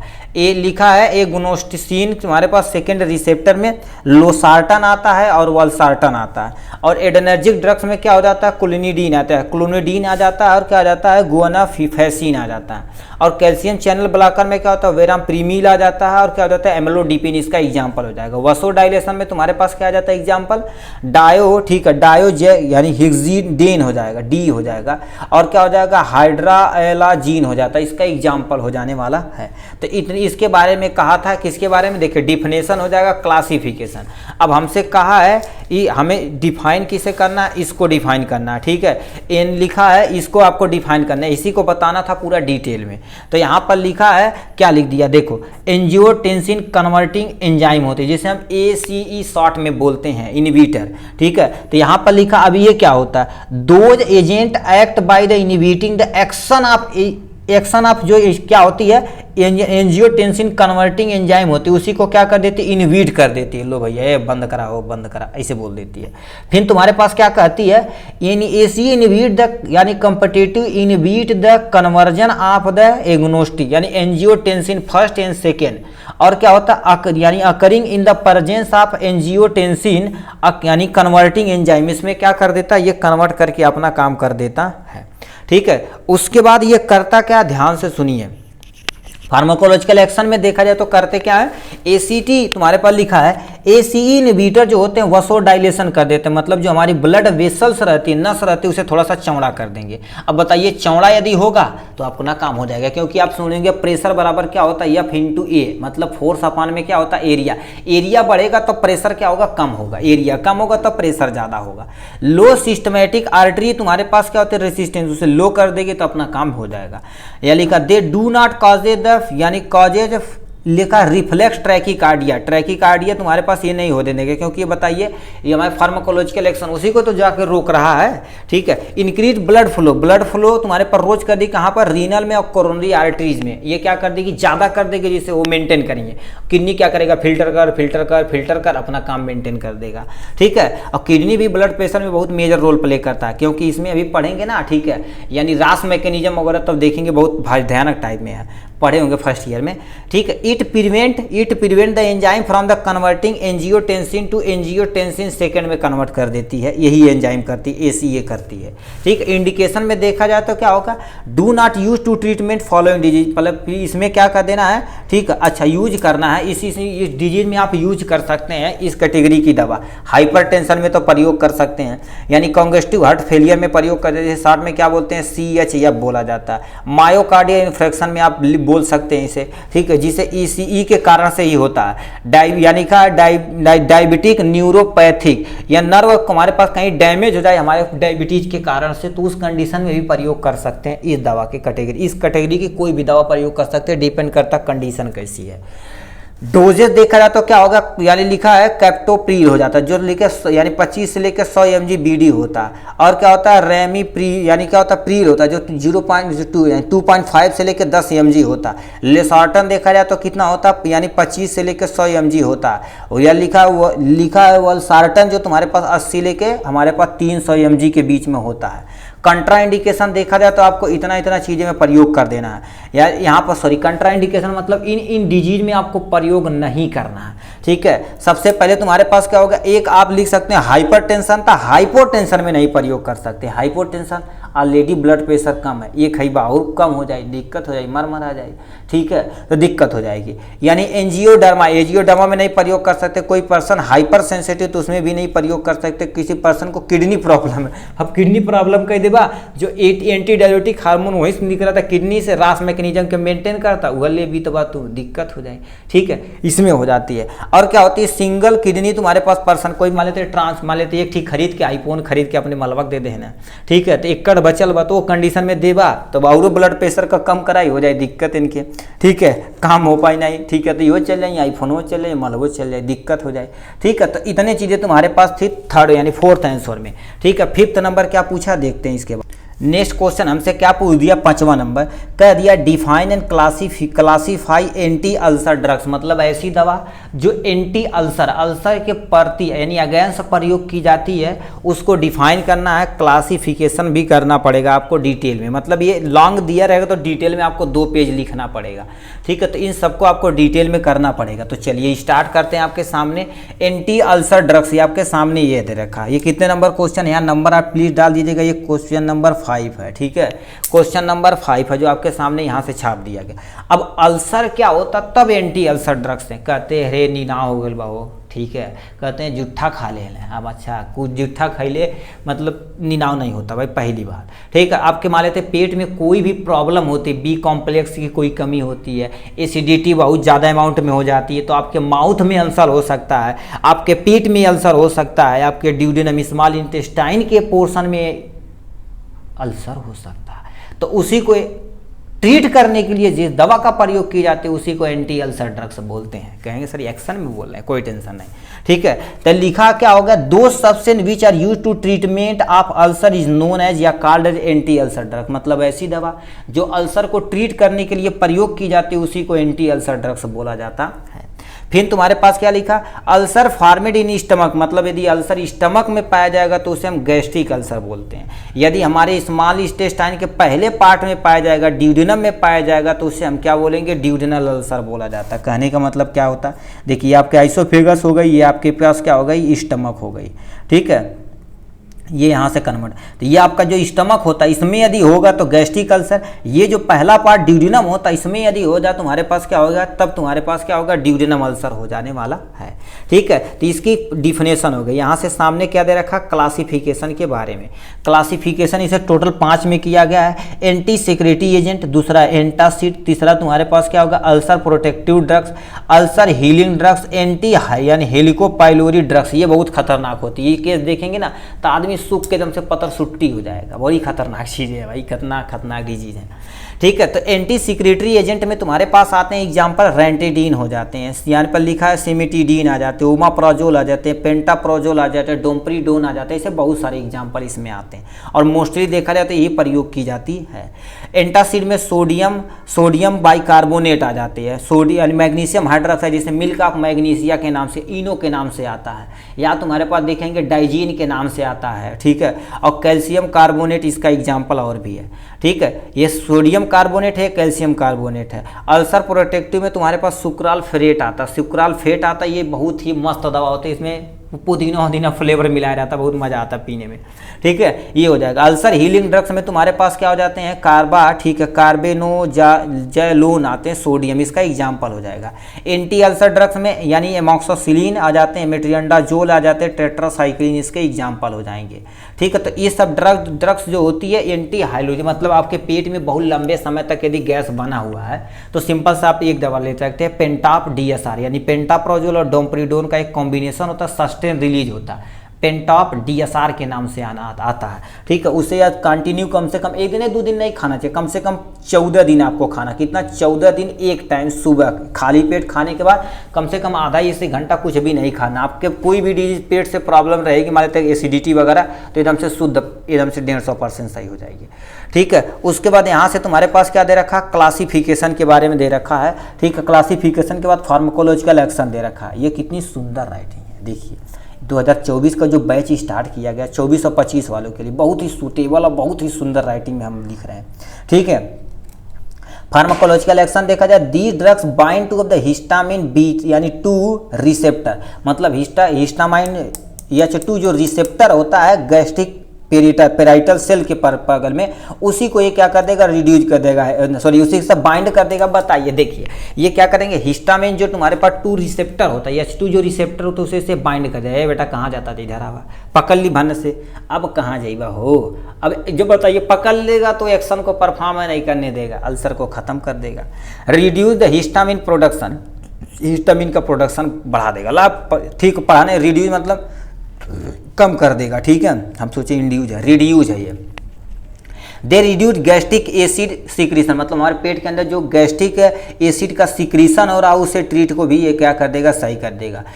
यानी क्या होता है, दे न्यूट्रलाइज द एसिडिक प्रॉपर्टी, हमारे पेट के अंदर जो भी तुम्हारे पास एसिडिक प्रॉपर्टी उसे न्यूट्रलाइज कर देगा, ठीक है। हमेशा के लिए न्यूट्रलाइज नहीं करेगा, हमेशा के लिए करेगा तो खाना में डाइजेशन होगा, दिक्कत हो जाएगी, तो इंडिकेशन हो जाएगा। कंट्रा इंडिकेशन में तुम्हारे पास क्या हो जाएगा, पेप्टिक अल्सर तुम्हारे पास डिजीज में प्रयोग कर सकते हैं, और क्या होगा, यहाँ पर लिखा है डिस्पेंसिया में प्रयोग कर सकते हैं, डिस्पेप्सिया मतलब जो तुम्हारे पास पेप्टियोज होता है जो प्रोटीन का डाइजेशन करता है उसमें क्या कर सकते हैं, आप प्रयोग कर सकते हैं। जो सही से नहीं डाइजेशन करेगा तो ये मदद कराएगा, ले कर रहे जल्दी यदि प्रोटीन का डाइजेशन, तो इसमें भी करा सकता है।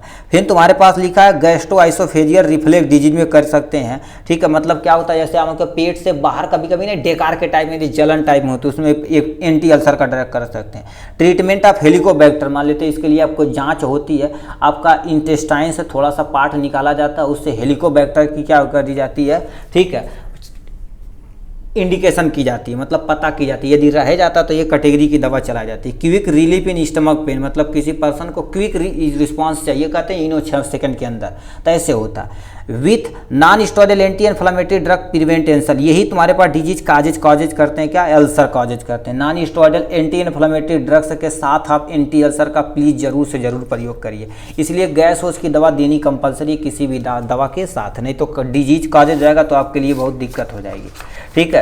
उसके बाद यहाँ से डोज दे रखा है, देखिए डोज में रेंटिडिन आपका 150 से यानी 150 से लेकर 200 mg 300 mg के बीच में आता है, ये सिलाक के नाम से आता है, ठीक है। पेंटाप्रोजोल जो 20 से लेकर 40 mg के बीच में आता है, ओमाप्रोजोल जो 20 से लेकर 40 mg के बीच में आता है। और याद रखना जो भी ड्रग्स ये सब ली जाती है, मोस्टली ड्रग्स क्या ली जाती है, ओडीओ भी तुम्हारे पास क्या होता है, खाली पेट ली जाती है, खाली पेट ली जाती है, ठीक है। मैग्नीशियम हाइड्रोक्साइड जो 50 से लेकर 100 mg होता है, सुक्राफेट जो होता है ये भी 100 mg का होता है, एमॉक्सोसिलिन ये देखा जाए तो यानी जब रेयर कंडीशन रहता है तो क्योंकि ये बैक्टीरिया को मारना है तो ये मोस्टली दी जाती है बीडी दी जाती है, क्या दी जाती है, बीडी दी जाती है। तो मोस्ट ऑफ द गैस की दवा देखेंगे एक टाइम ही दी जाती है, कंसल्ट किया जाता है।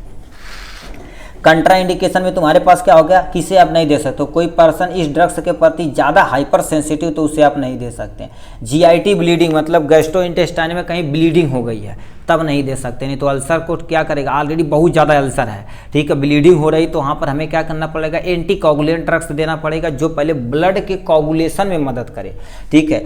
फिर क्या होता है, ऑल पीपीआई यानी प्रोटॉन पंप इनहिबिटर और classify the category B drugs इसी के अंतर्गत रखी जाती है। इन प्रेगनेंसी में प्लीज आप नहीं दे सकते हैं, ठीक है। तो इतनी चीज़ें कंडीशन आपकी थी जिसके बारे में आपको करना पड़ेगा। नेक्स्ट पे आपका देखा जाए तो क्या लिख रखा है, नेक्स्ट क्वेश्चन दे रखा, देखिए नेक्स्ट क्वेश्चन दे रखा है यहाँ से 6 नंबर, discuss in detail about the oral hypoglycaemic agent. ये आपका करने के बाद अब 6 क्वेश्चन हो जाएगा।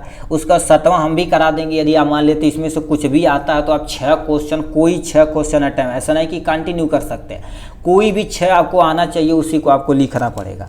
ठीक है, तो यहाँ पर लिखा हाइपोग्लाइसेमिक एजेंट क्या होता है, इसके बारे में हमें लिखना पड़ेगा। ठीक है, ऑलरेडी 50 मिनट हो गए, इसके बाद हम थोड़ा सा तेज़ी से चलेंगे भाई।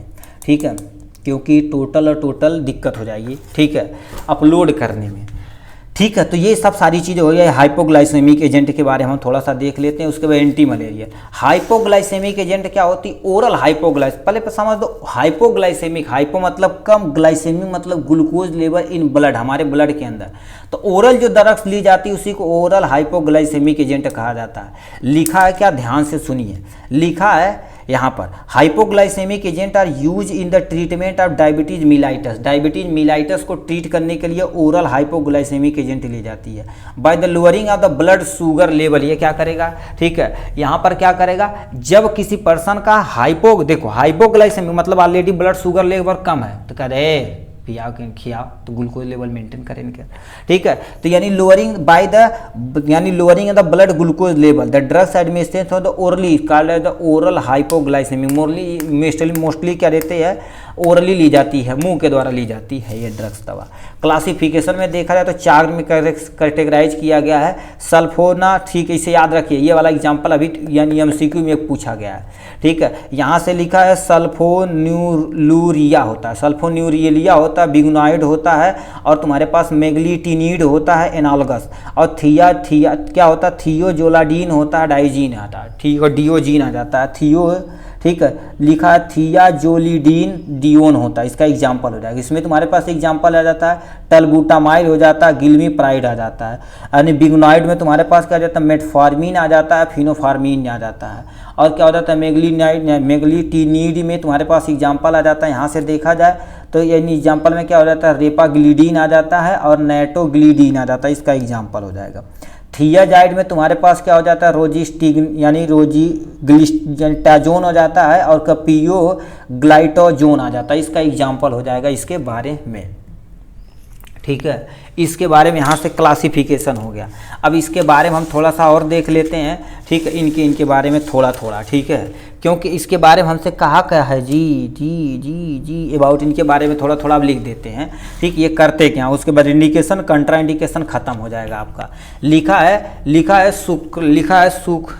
है सल्फा न्यूराइलिया हो जाएगा, ठीक, यूरिया हो जाएगा। यहाँ से ये करते क्या है, ये सबसे पहले क्या कर देते हैं, ध्यान से सुनिए, ये क्या कर देते हैं, ये जो होते हैं stimulate the release of insulin कहते हैं, इंसुलिन पैंक्रियाज मार दूँ तमाचा था, इंसुलिन निकाल, वहाँ ग्लूकोज लेवल मेंटेन ना होता, कह रहे भैया नहीं कहा था, तो इंसुलिन लेवल रिलीज करेगा। ठीक है, तो ग्लूकोज लेवल मेंटेन हो जाएगा।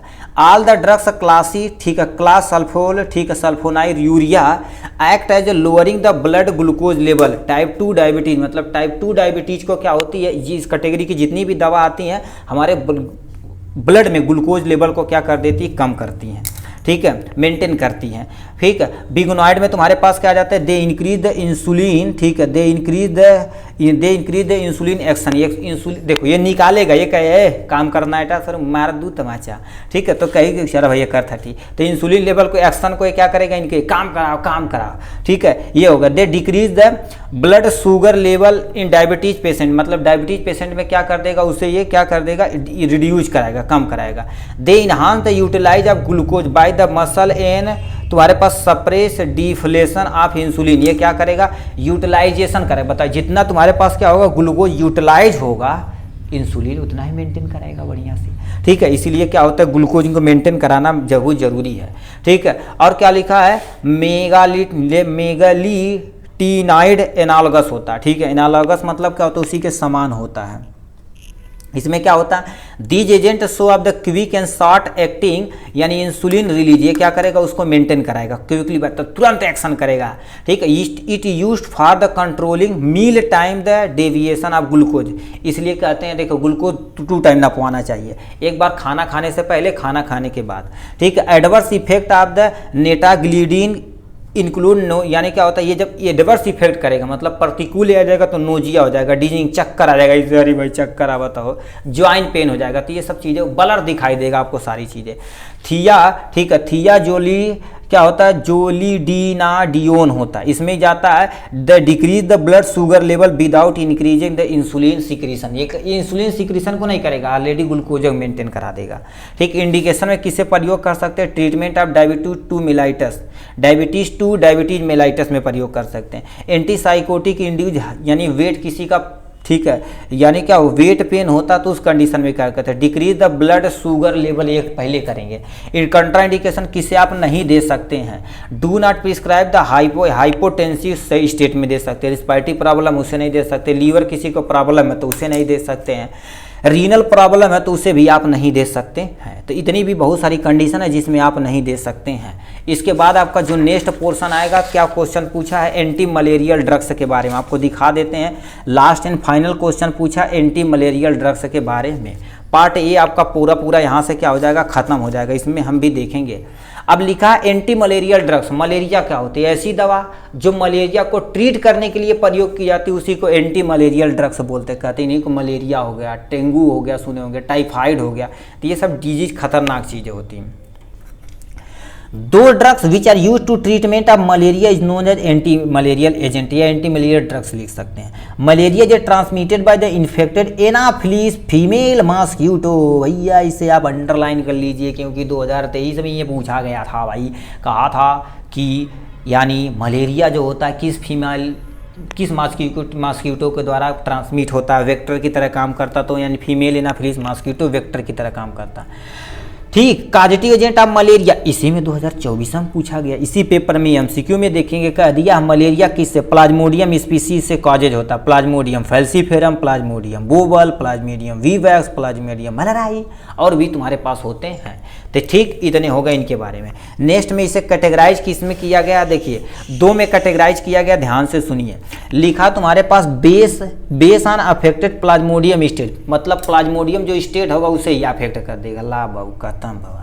फिर इसमें तुम्हारे पास बेस्ड ऑन केमिकल स्ट्रक्चर, उसकी जो केमिकल स्ट्रक्चर सेलुलर स्ट्रक्चर उसे ही डिस्टर्ब कर देगा, ला भाई और भयानक बात है तो।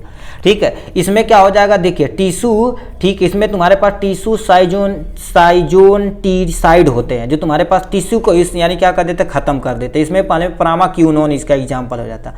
ब्लड तुम्हारे पास क्या हो जाते हैं, ब्लड यानी क्या होते हैं, सीजोनोसाइड यानी टीसाइड होते हैं। इसमें क्या होगा, क्लोरोक्यूनिन और क्यूनिन इसका एग्जाम्पल हो जाएगा। ये गैमिट को ही मार देंगे, इसका मतलब प्रामा, ठीक है, यहाँ पर प्राइमा क्यूनोन आ जाता है। स्पोरोज यानी क्या होता है, स्पोरेनिस टी साइड होते जो तुम्हारे पास क्या हो गया, क्लोरोग्यूनाइड की एग्जांपल इसका हो जाएगा यहाँ से। अब तुम्हारे पास बेस आन तुम्हारे पास क्या होगा, क्यूनोलिन डेरिवेटिव में तुम्हारे पास जाता है सिंकोना एनकोलाइड अमीनो ग्लूकोलाइड, यानी क्या होता है क्यूनोलाइड हो जाता है। और 3 यानी 9 अमीनो एक्रिलिक डीन आ जाता है तुम्हारे पास, क्या आ जाता है क्यूना, ठीक है, यहाँ क्यूनाक्रीन आ जाता है, एक्रिलीन यानी एकरा क्यूनिन आ जाता है। और इसमें तुम्हारे पास 2,4 डाई अमीनो पिरिमिडीन आ जाता है जो तुम्हारे पास किसके एग्जाम्पल में आ जाता है, लिखा है पैरामेथियमीन आ जाता है। और क्या होगा, बिगोनाइड जो आता है तुम्हारे पास क्या आ जाता है, यहाँ से प्रोग्यूआनील आ जाता है, टेट्रासाइक्लिन इसका एग्जाम्पल हो जाने वाला है। अब फार्माकोलॉजिकल एक्शन में देखा जाए तो यानी इनहिबिट करते हैं फोलिक एसिड सिंथेसिस। लो भैया, मलेरिया जब होगा ना तो आपका फोलिक एसिड सिंथेसिस करेगा, हीमोग्लोबिन कम कराएगा भैया, क्योंकि फोलिक एसिड कम होगा तो हीमोग्लोबिन कम होगा, सांस लेवल कम होगा, आदमी की मर जाएगा। ठीक है, तो इससे एक सिंथेसिस को इनहिबिट करते हैं, मगर उसे क्या कर देते हैं, बढ़ाओ दवाई दे इनके तय। ठीक है, और disturbing the haemoglobin polarization, haemoglobin polarize होगा तभी तो मल्टीप्लिकेशन होगा भाई, उसे खत्म करेंगे पोलराइजेशन की मदद से। ठीक है, इनहिबिट द ETS साइकिल, मतलब इलेक्ट्रॉन ट्रांसपोर्ट साइकिल, इसी के द्वारा आपका ग्लूकोज से ATP का फॉर्मेशन है, उसे ये डिस्टर्ब करेगा। भाई कितना खतरनाक है जी। They inhibit the protein synthesis, protein synthesis करेगा, राइबोसोम को डैमेज करेगा, सेल डैमेज हो जाएगा, आदमी डैमेज हो जाएगा, खत्म हो जाएगा। ठीक है, तो इतनी चीजें हो सकती है। इंडिकेशन आपके सामने ये रखा है, यानी ट्रीटमेंट ऑफ मलेरिया, मलेरिया के ट्रीटमेंट के लिए प्रयोग की जाती है। क्लोरोक्यूनिन यूज टू ऑफ द मेट्रांडाजोल इन अमीबियोसिस, मतलब कभी कभी अमीबियोसिस हो जाता है जो एंट अमीबा हिस्टोलिटिका के द्वारा होता है, उसे भी ट्रीट करना है। ठीक है, फिर क्या होता है, ये जी यूज इन द या लिखा है ग्लैडी, यानी क्या होता है, ग्लैडियासिस होता है, इसमें प्रयोग किया जा सकता है। क्लोरोक्यूनिन यूज टू ऑफ द लिखा है अर्थमियासिस होता है, इसमें भी प्रयोग की जाती है। ठीक है। इन रेमेटॉइड अर्थराइटिस में प्रयोग की जाती है। रेमेटॉइड अर्थराइटिस मतलब हड्डी उड्डी से जब मलेरिया हो बा बड़ी तेज जोड़वड़ में ना तेज दर्द करी तो दिक्कत में आ जाएगा, ठीक है। तो इसमें कंट्राइंडिकेशन लैक्टेशन तथा प्रेगनेंसी में आप नहीं प्रयोग कर सकते, बोन मैरो सप्रेशन में नहीं प्रयोग कर सकते हैं, ठीक है। सीवियर रीनल इम्प्लांट यानी इम्प्लांटमेंट में नहीं प्रयोग कर सकते हैं। रीनल इम्प्लांट मतलब रीनल अभी इम्प्लांट हुआ, इम्पेयरमेंट में नहीं प्रयोग कर सकते हैं इस कंडीशन में। तो इतना हो जाएगा पार्ट ए में। अब पार्ट बी में आपको देखा जाए तो यहाँ से आप थोड़ा सा तेजी से चलेंगे क्योंकि 1 घंटा कंप्लीट होने वाला भाई, ठीक है। थोड़ा सा तेजी से नहीं चलेंगे तो ये कंप्लीट भी नहीं होगा। अब इधर देखा जाए तो ये सब आधे घंटे के अंदर है, ये वाला पोर्शन BC वाला पोर्शन हमें खत्म कर देना है भाई, खतरनाक टाइप में, ठीक है। तो इसमें होता क्या देखिए, सबसे पहले लिखा बायो अवेलेबिलिटी होती क्या, कौन कौन से ऐसे फैक्टर जो इफेक्ट करते हैं आपके सामने। बायो अवेलेबिलिटी क्या होती, इसमें आप फर्स्ट चैप्टर में बायो अवेलेबिलिटी के बारे में आप पढ़े होंगे, ठीक है। इसका फिर ऑब्जेक्टिव बताना है, फिर उसके कौन कौन से फैक्टर हैं इफेक्ट करते हैं बायोएबिलिटी। बायोएबिलिटी आप समझते क्या है, जैसे कोई भी खाना खाएं हमारे पेट के अंदर कितना एब्जॉर्ब होकर हमारे ब्लड यूज में कितना अवेलेबल प्रेजेंट है, उसी को बायोअवेलेबिलिटी बोलते हैं, बस काम खत्म। अब लिखा the rate of absorption of drugs from the यानी dosages from the administration by the any route as the determined by the concentration time curve in blood, मतलब ब्लड में कितना अमाउंट में प्रेजेंट है उसे मेंटेन करना। लिस्ट में लिखा और करके मान लेते, ये नहीं आता डिफिनेशन तो नीचे वाला लिख सकते हैं, amount of drugs which reach into the systematic circulation, मतलब एब्जॉर्ब होगा तो ब्लड के अंदर सर्कुलेटरी सिस्टम में जाएगा।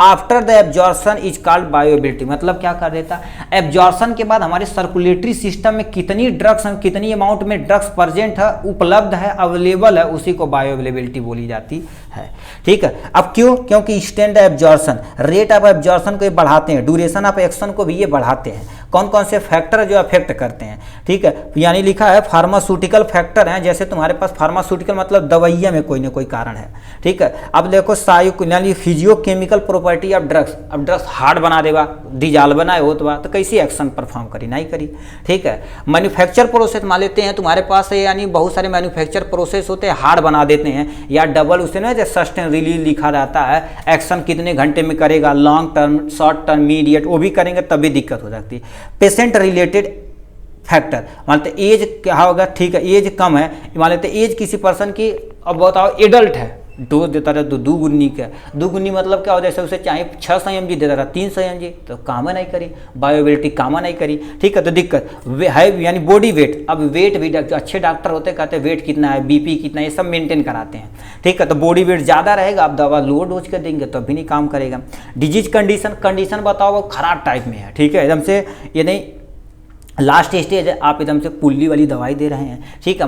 हमारे पास है ऐसी ड्रग्स वो ले चुका है, एंटीबायोटिक कईयों खा चुका, आप सिंगल डोज दे रहे हैं, अब डबल ट्रिपल एंटीबायोटिक खा चुका है, तब भी दिक्कत हो सकती है। फूड मतलब इसीलिए खाना के बोलते हैं ना कि कौन कौन सा परहेज करना, उस पर भी डिपेंड करता। रूट ऑफ एडमिनिस्ट्रेशन मतलब दवा किस रूट के थ्रू ले रहे हैं, यदि पेरेंटल लेंगे तो 100% बायोअवेलेबिलिटी है, उसके बाद ओरल है, उसके बाद रेक्टल है, टॉपिकल सबसे कम है, ठीक है। दिखता है ना ये गुरुदेव तू कहाँ का बोलता था, पेरेंटल सबसे ज़्यादा, ओरल उससे कम, फिर उससे कम रेक्टल, सबसे कम तुम्हारे पास क्या होगा टॉपिकल के बारे में दिया हुआ है, ठीक है। फिर तुम्हारे पास क्या लिख रखा है, सेकंड क्वेश्चन में क्या तुमसे पूछा है, यहाँ से देखिए ये है, ठीक है। यहाँ लिख दे क्या दे रखा, एंटी कोलिनर्जिक ड्रग्स होता क्या, देखिए कह दिया 60 note on anti cholinergic drugs के बारे में आपको लिखना है। तो ये आपके सामने रखा anti cholinergic drugs, cholinergic drugs को ब्लॉक करने के लिए, उसके प्रति अगेंस्ट प्रयोग करने के लिए जिस दवा का प्रयोग किया जाता है उसी को एंटी कोलिनर्जिक ड्रग्स बोलते हैं। इसमें एक केमिकल होता है एसिटाकोलाइन होता है, उसको सबसे मेन काम होता है, ठीक है। इसमें होता क्या, ध्यान से सुनिए, ठीक है। लिखा anticholinergic drugs are medication that block the activity of acetylcholine होता है, एसिटाकोलिन उसी को ब्लॉक कर देंगे। A neuro transmission that control involuntary muscle movement in other body function, मतलब ये क्या कहता है, एसिटाकोलाइन जो होती है न्यूरो ट्रांसमिशन में मदद करती है, कोई नर्व एक इम्पल्स से दूसरे इम्पल्स में, एक न्यूरॉन से दूसरे न्यूरॉन में ले जाने का काम करती है, उसी को ये ब्लॉक कर देगा। ला भैया जाए अब नहीं देखा थी, ठीक है, तो दिक्कत हो जाएगी, ठीक है। दीज आर, ठीक है, these are drugs which occupy the acetylcholine receptor and do not allow the acetylcholine bind to the receptor. अब देखिए हम क्या कहते हैं, ये तुम्हारे पास रिसेप्टर है, तो रिसेप्टर से जब कोई भी ड्रग्स है, जब ये क्या करेगा, कोई भी रिसेप्टर से बाइंड करेगा, ये बाइंड करने ही नहीं पाएगा। जैसे मान लेते ये तुम्हारे पास बाइंड करने वाला है, ये बाइंड ही नहीं करने देगा, डू नॉट, देखो क्या लिखा, do not allow the bind to of the acetylcholine bind to receptor, जब बताओ रिसेप्टर से बाइंड ही नहीं होगा तो एक्शन को परफॉर्म नहीं करेगा। ठीक है, तो ये इसे एंजाइम में भी पढ़े होंगे आप थोड़ा सा। यानी तुम्हारे पास क्लासिफिकेशन में देखा जाए तो एंटी म्यूकारेनिक एजेंट, दूसरा तुम्हारे पास एंटी न्यूक्लियोटाइनिक एजेंट आता है। इसमें तुम्हारे पास एग्जाम्पल आ जाते हैं एट्रोपिन आ जाते हैं और क्या हो जाते हैं इसको, ठीक है, इसको पोलामीन आ जाते हैं। ठीक है, इसमें तुम्हारे पास एग्जाम्पल आ जाएगा हेक्सामेथियोनियम आ जाते हैं और क्या होगा पेंटोलिनियम आ जाते हैं। और इसमें एग्जाम्पल तुम्हारे पास क्या आ जाता है, ये इसका एग्जाम्पल आ जाता है यहाँ पर टूबो, ठीक है, टूबोक्यूरानिन आ जाते हैं, इसके एग्जाम्पल हो जाएंगे यहाँ से। ठीक है, इंडिकेशन में देख लिया जाए तो कहाँ कहाँ आप प्रयोग कर सकते हैं। किसी पर्सन का डायलेशन आप प्यूपिल हुआ तो वहाँ प्रयोग कर सकते हैं। ठीक है, यानी कोई पर्सन प्री एनेस्थेटिक स्टेज में, एनेस्थेसिया से पहले वाला स्टेज में आप क्या कर सकते हैं, एंटीकोलिनर्जिक ड्रग्स का प्रयोग कर सकते हैं। कोई पर्सन हाइपर सलाइवेशन है, ठीक, मतलब सलाइवा ज़्यादा निकल रहा, सोए हैं तो लार निकल रहा ज़्यादा अमाउंट में, उस प्रयोग कर सकते हैं। डायरिया को ट्रीटमेंट के लिए प्रयोग कर सकते हैं। पार्किंसन डिजीज में प्रयोग किया जा सकता है।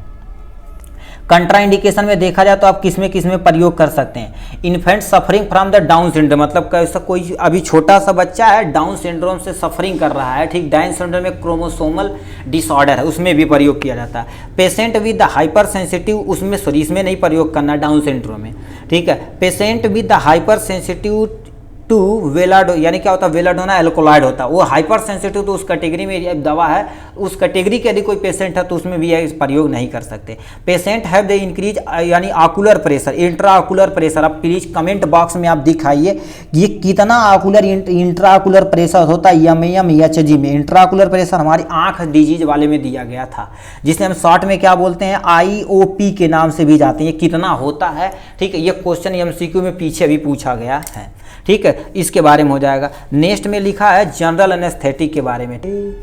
ठीक है, इसमें कह दिया क्या हमें जनरल एनेस्थेसिया पे क्या कर देना, 60 नोट लिखना है। तो आपके सामने जनरल एनेस्थेटिक का ये क्या दे रखा है, जनरल एनेस्थेसिया। एनेस्थेसिया मतलब कहते हैं भैया ये सुन्न कहीं के लगा यार बहुत दर्द कर ला, तो एनेस्थेसिया को क्या बोला जाता है, नॉर्मल भाषा में सुन्न बोला जाता है। तो एनेस्थेसिया होता क्या है, लिखा है an anaesthetic is agent that, लिखा प्रोड्यूस ए कंप्लीट या पार्शियल लॉस ऑफ सेंसेशन, मतलब आपको क्या कर जैसे यहाँ पर है ऐसे मरली यदि बहुत दर्द कर दबा हो तो वो सेंस कोई ना कोई लेके जा रहा होगा, तो उसी को क्या कर दिया पार्शियल रूप से या पूरी रूप से क्या कर दिया ब्लॉक कर दी जाती, बंद कर दी जाती है।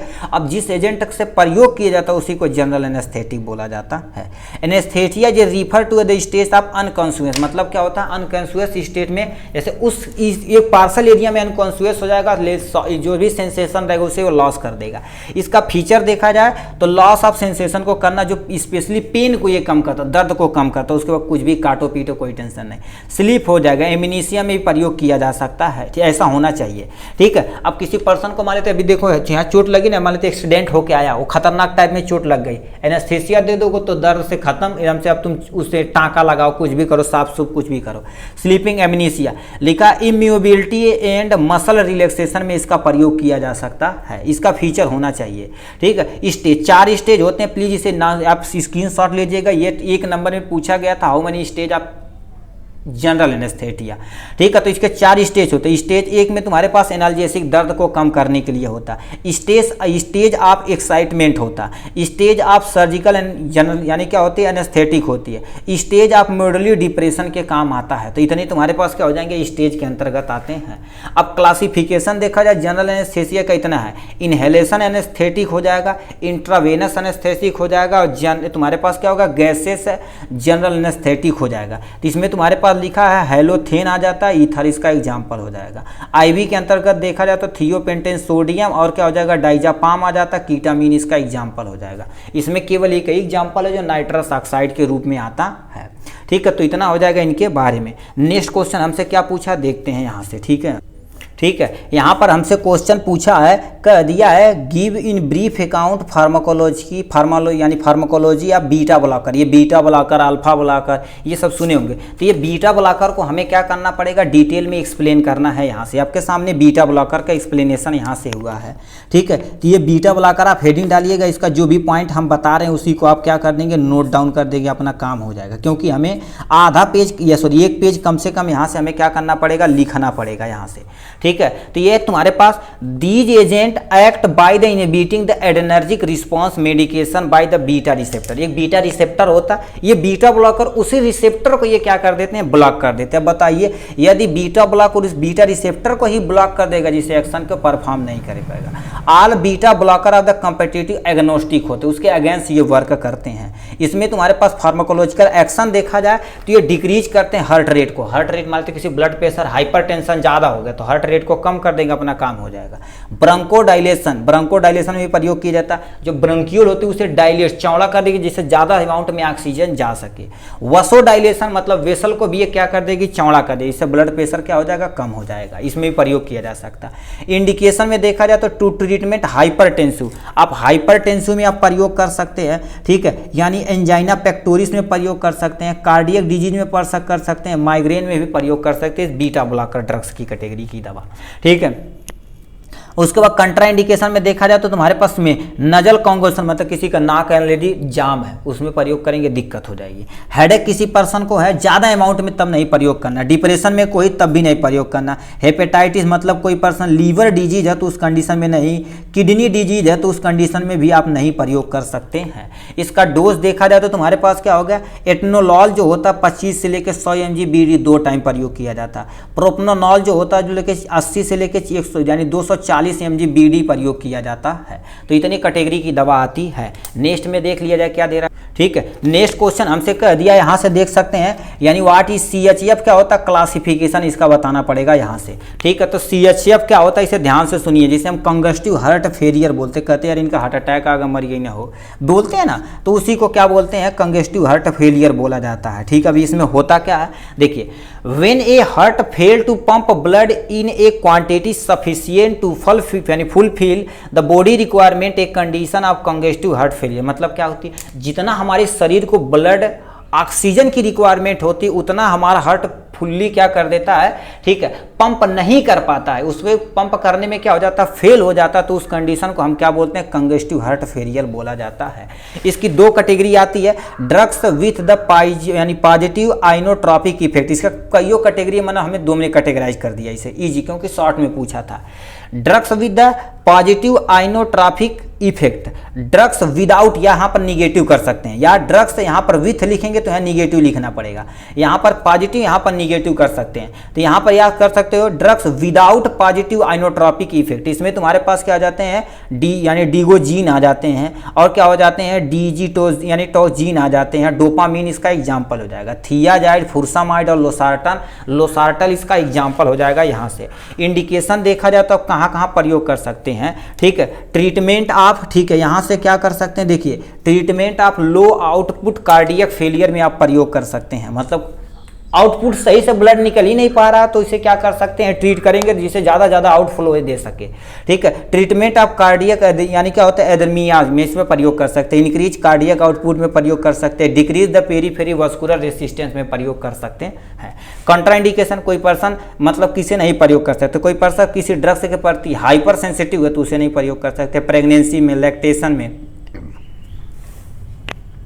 पीडियाट्रिक कंडीशन में भी प्रयोग नहीं कर सकते हैं। तो इतनी कंडीशन में आप क्या कर सकते हैं, नहीं प्रयोग कर सकते हैं। नेक्स्ट क्वेश्चन, ठीक है, यहाँ से हमसे क्वेश्चन पूछ दिया है, adverse effect and contraindication of heparin के बारे में बताना। हिपेरिन क्या होता है इसे ध्यान से सुनिए, यहाँ से दे रखा है हिपेरिन क्या होता है। तुम कभी सोचे हो कि हमें चोट लगती है तो हमारे शरीर के बाहर ब्लड थक्का बना लेता, मगर हमारे शरीर के अंदर ऑक्सीजन जाता बट थक्का नहीं बनाता। तो वो करने का काम जिम्मेदारी किसकी, हिपेरिन की दी जाती है। तो heparin is a substance that prevent या break up the blood clot, मतलब शरीर के अंदर जो ब्लड क्लॉट होता है उसे ब्रेक डाउन करता है। Type of anticoagulant is also known as blood thinner, ये ब्लड को क्या कर देते हैं, पतला करने का काम करते हैं। Heparin is also called anticoagulant बोला जाता है। ये क्या कर देते हैं, जो भी कोगुलेशन हो रहा है उसे कम करने के लिए, कोगुलेशन को रोकने के लिए प्रयोग की जाती है। Heparin is a strong anticoagulation agent which is naturally found in human body, हमारे शरीर के अंदर पाया जाता है, ठीक है। फिर क्या दे रखा है, एडवर्स इफेक्ट ऑफ हिपेरिन का एडवर्स इफेक्ट क्या होता है, it show allergy reaction with fever, और क्या होता है, ठीक है, कार्टिकार्निया होता है, एनाफाइलाइटिस ये शॉक होता है, ठीक है, इसमें इसका इफेक्ट होता है। और क्या हो जाता है हमारे पास, थ्रम्बो, ठीक है, थ्रम्बोसाइटोपिनिया में आकर तुम्हारे पास 0 यानी 2 से लेकर 5% पेशेंट में ये होता है। हीमोराइजा तुम्हारे पास क्या होती है, जीआईटी और यूरिनरी ट्रैक में क्या हो जाती है, हीमोराइजा यानी ठीक है, यानी क्या होता है, हीमोराइजस कर देती है, ठीक है। If heparin use to of the 6 month, कोई पर्सन बहुत लंबे समय तक क्या कर रहा है, 6 महीने से साल भर से आपके हिपेरिन का दवा प्रयोग कर सकता है, तो उसका क्या होगा, हेयर लॉस हो जाएगा और क्या होगा, एस्ट्रोपोराइसिस यानी उसकी हड्डियां भंगूर हो जाएगी, मारे के बाद हड्डियां टूट जाएगी, ठीक है, ये हो सकती है। कंट्राइंडिकेशन आप यहाँ से देख सकते हैं, इस किस पर्सन को, कोई पर्सन का जो प्लेटलेट लो है उसमें नहीं प्रयोग करना, लीवर डिजीज में नहीं करना, किडनी में नहीं करना, और लिखा पोस्ट ऑपरेटिव आईवी, मतलब किसी पर्सन को ऑपरेशन करने जा रहे हैं उस कंडीशन में भी नहीं प्रयोग कर सकते, नहीं तो ऑलरेडी ब्लड पतला हो जाएगा तो बहता जाएगा बहता जाएगा बहता जाएगा, दिक्कत हो जाएगी, ठीक है। नेक्स्ट में क्या पूछा, इसे ध्यान से सुनिए, ठीक है। यहाँ से ले रखा एस्पेक्टोरेंट क्या होता है, इसके बारे में आपको बता देना है। एस्पेक्टोरेंट क्या होता है, यहाँ से दिखा देना है। एस्पेक्टोरेंट ये क्या होता है, सुनिए। एस्पेक्टोरेंट एक ऐसी दवा होती है जो हमारे ये गला वाला रीजन नहीं होता जो लंग्स से रिलेटेड होता है, उसमें क्या कर देती है, बहुत सारा म्यूकस भर देती है, ठीक है, ठीक म्यूकस बन जाएगी और यूजुअली तुम्हारे पास क्या होगा, रिस्पायरेटरी डिफिकल्ट, मतलब सांस लेने में आपको डिफिकल्टी हो जाएगी, तो उसी को सही करने के लिए जिस दवा का प्रयोग किया जाता है उसे एस्पेक्टोरेंट बोला जाता है। 2 drugs which are use to treatment help clear mucus from our airway, उसी को ट्रीट करने के लिए जिस दवा का प्रयोग किया जाता है उसी को एस्पेक्टोरेंट बोलते हैं। ये 2 कैटेगराइज किया गया, base on action, mechanism of action. Mechanism of action, base on action में देखा जाए तो डायरेक्ट एक्टिंग में क्या हो जाता है, टूलू बुलासम आता है, वसाका आता है, ठीक है। और इसमें तुम्हारे पास रिफ्लेक्स एक्टिंग में तुम्हारे पास क्या होता है, अमोनियम क्लोराइड आता है, म्यूकोलाइट में तुम्हारे पास एमरोक्सोल आता है, तुम्हारे पास क्या होता है, ब्रोमोहेक्सिन आ जाता है, ये एग्जाम्पल हो जाएगा। सेडेटिव तुम्हारे पास एक्सपेक्टोरेंट में तुम्हारे पास पोटेशियम टारटेरेट आता है और अमोनियम क्लोराइड आता है, और क्या आता है, स्टिमुलेट एक्सपेक्टोरेंट में लेमन आता है, एनीज आता है, इसका एग्जाम्पल हो जाएगा। यहाँ से इंडिकेशन और कंट्रा इंडिकेशन भाई आप यहाँ से देख सकते हैं इजीली, ठीक है, इसे स्क्रीनशॉट भी ले सकते हैं, ठीक है, ठीक है। अब यहाँ से क्वेश्चन हमसे पूछ दिया है, what is laxative and purgative deep, यानी क्या पूछा है, right about laxative and purgative क्या होता है, आपके सामने दे रखा लग्जेटिव एंड परगेटिव। लग्जेटिव क्या होते हैं, 2 substance which are use to treat constitution, मतलब किसी पर्सन को कॉन्स्टिट्यूशन कब्ज की प्रॉब्लम हो गई है तो उसे ट्रीट करने के लिए जिस दवा का प्रयोग किया है तो उसे लग्जेटिव बोला जाता है, ठीक है। दे इंड्यूस बॉवल मूवमेंट और लूजन द स्टूल, मतलब ये बॉवल मूवमेंट को इंक्रीज करा देंगे, जो भी तुम्हारे पास स्टूल है वो क्या हो जाएगा, नरम सॉफ्ट हो जाएगा, जो शरीर से इजीली बाहर निकल जाएगा।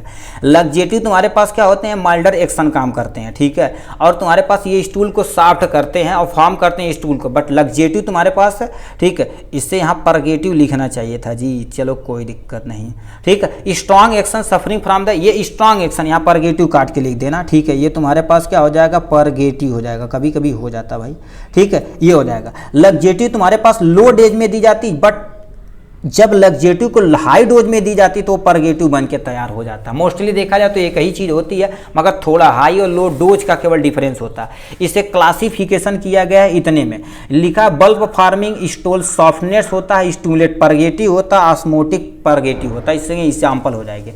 इंडिकेशन में तुम्हारे पास और कंट्रा इंडिकेशन में यहाँ से दे रखा, जो आप इजीली देख सकते हैं, ठीक है। क्योंकि ये देखा जाए तो वीडियो थोड़ा सा लेंदी होने वाला है, ठीक है, हो गया है ऑलरेडी, ठीक है। हाई सेलिंग डायूरेटिक क्या होता है, यहाँ से देखिए क्या होता है, डायूरेटिक के बारे में यहाँ से दे रखा है, ठीक है।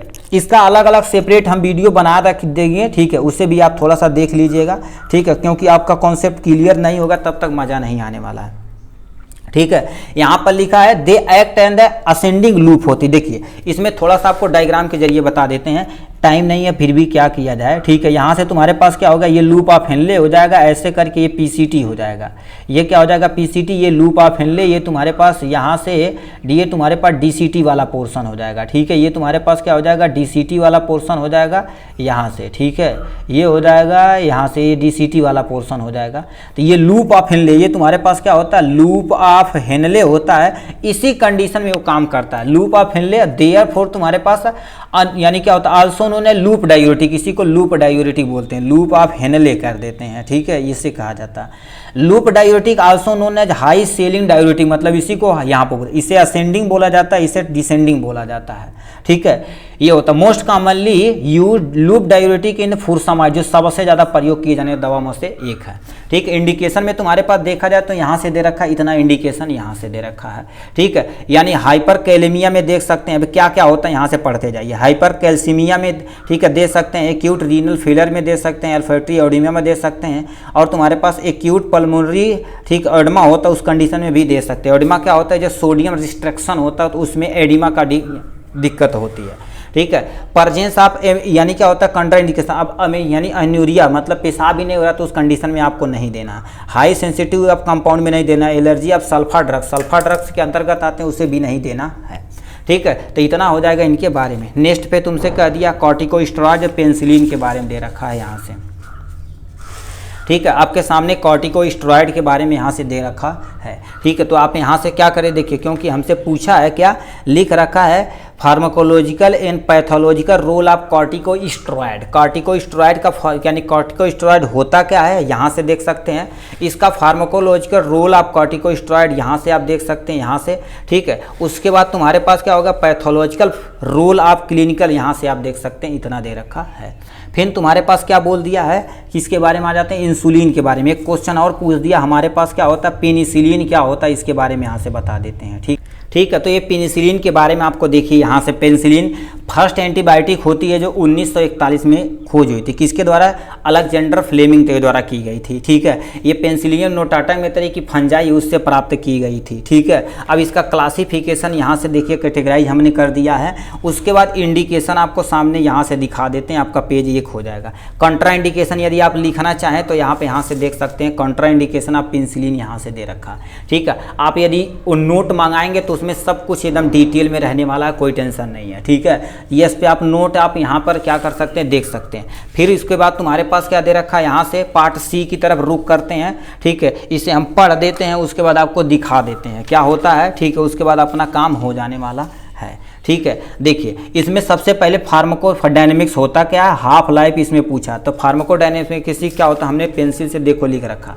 Pharmacodynamics is a study of the biochemical and physiological effect of drugs in their action at organ, मतलब कोई ड्रग्स हमारे शरीर के अंदर किस आर्गन पे, किस लेवल पे जाके एक्शन परफॉर्म करती है, उसी को फार्माकोडायनेमिक्स बोला जाता है। इसी में नेक्स्ट क्वेश्चन आपसे पूछ दिया, हाफ लाइफ ऑफ ड्रग्स का मतलब क्या होता है। तो हाफ लाइफ क्या होता है, लिखा the time taken for the pharmaceutical product to fall, ठीक है, to fall to half it the original value, मतलब हमारे शरीर के अंदर जाएगी तो यानी फार्मास्यूटिकल वो कितना टाइम लेगी अपने, तुम्हारे पास क्या होता है, हाफ एक्शन परफॉर्म करने में।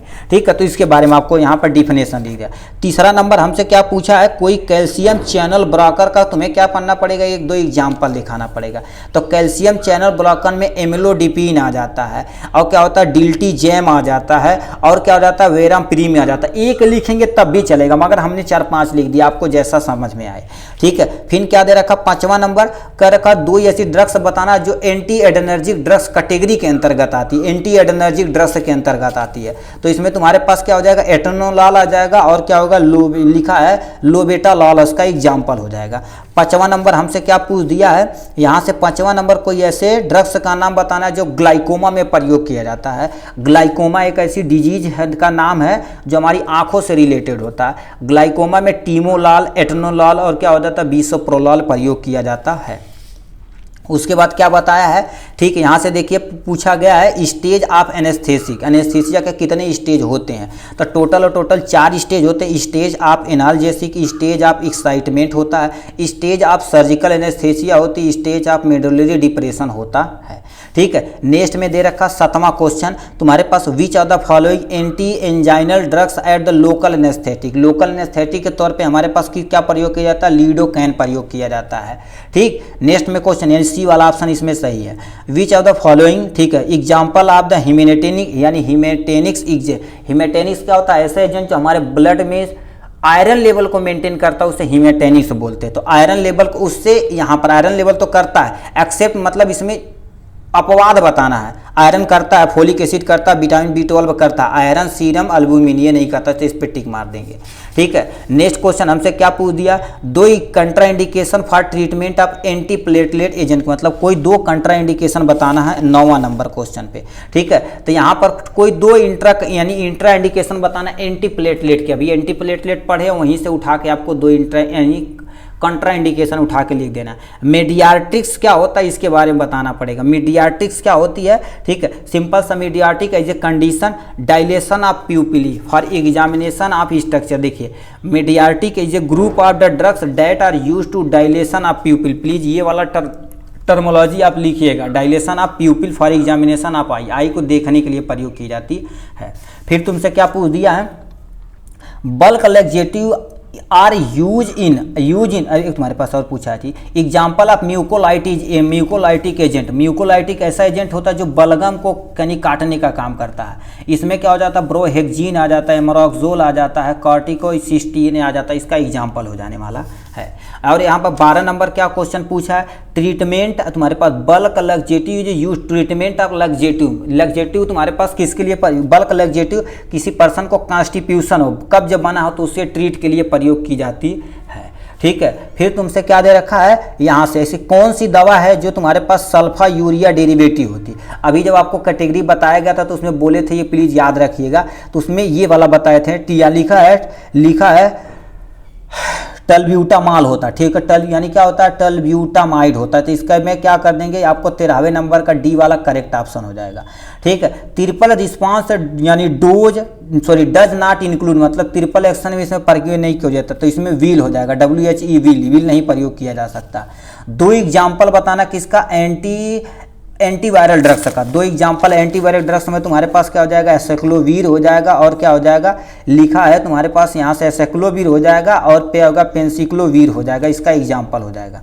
ठीक है, फिर तुमसे क्या पूछा है, बैक्टीरियोसाइडल क्या होता है। बैक्टीरियोसाइडल क्या होता है, बैक्टीरियोसाइडल इफेक्ट इट यानी इज एबिलिटी टू किल जरूर लिखना। ऐसे चीज जो क्या कर देते हैं, बैक्टीरिया, हाँ दिख नहीं रहा, a bacterial effect is ability to kill bacteria को किल कर दिया जाता है तो उसे बैक्टीरियोसाइडल बोलते हैं। एक बैक्टीरियोस्टैटिस होता है जो उसके मैकेनिज्म को कम करता है। ठीक है, फिर तुमसे क्या कह दिया है, लिखा है यहाँ से सल्फाएमाइड आर स्ट्रक्चरली सिमिलर टू, किसके सिमिलर होता है, ये देखा जाए तो क्या होता है, यानी पाबा के होता है। पाबा क्या होता है, देखिए यहाँ से क्या होता है, पाबा, पी से क्या हो जाता है, पैरा, यानी ए से अमीनो, बी से बेंजीन एसिड हो जाता है। इसके स्ट्रक्चर के क्या होता है, वो सिमिलर होता है, तो इससे आपको वहाँ से मार देंगे। नेक्स्ट क्वेश्चन तुमसे क्या पूछा, एग्जाम्पल ऑफ अमीनोग्लाइकोसाइड। अमीनोग्लाइकोसाइड का एग्जाम्पल बताना है। जेंटामाइसिन हो जाता है, एमिकासिन हो जाता है, नियोमाइसिन हो जाता है, इसका एग्जाम्पल हो जाएगा। ED50 क्या होता है, इसके ध्यान से सुनिए। ED50 थोड़ा सा इसे हम छोटा कर देते जिससे आपको दिखे। ED50 is the amount of chemical drugs, chemical हो गया या कोई ड्रग्स हो गया, डेट कॉज द एब्जॉर्बेशन, यानी क्या लिखा है, absorbable in 50% of the test population. मतलब क्या कर देते, कोई पॉपुलेशन है उसमें कितनी अमाउंट में एब्जॉर्ब हुआ, उसके शरीर के अंदर एब्जॉर्ब हुआ 50%, इसी को ED50 बोला जाता है। नेक्स्ट में तुमसे क्या पूछा, एग्जाम्पल ऑफ एंटी एडेमिक ड्रग्स के बारे में बताना है। तो इसमें तुम्हारे पास क्या हो जाता है, क्यूनिडीन आ जाता है, और क्या हो जाता है, प्रोपेफेनॉन आ जाता है, और इसमें क्या हो जाता है, इसमें कोई दो एग्जाम्पल बताना, हमने 3-4 लिख दिया, यानी मैगजीलिटीन आ जाता है, इसका एग्जाम्पल हो जाने वाला है। तो इस तरह से देखा जाए तो टोटल हमने इंग्लिश वर्जन पूरा डिटेल में कवर कर लिया है, और ये टोटल देखा जाए तो लगभग 1.5 घंटे का वीडियो हो चुका है। चलिए आज के लिए बस इतना ही, फिर मिलेंगे नेक्स्ट वीडियो में नेक्स्ट टॉपिक के साथ। तब तक के लिए bye bye and take care.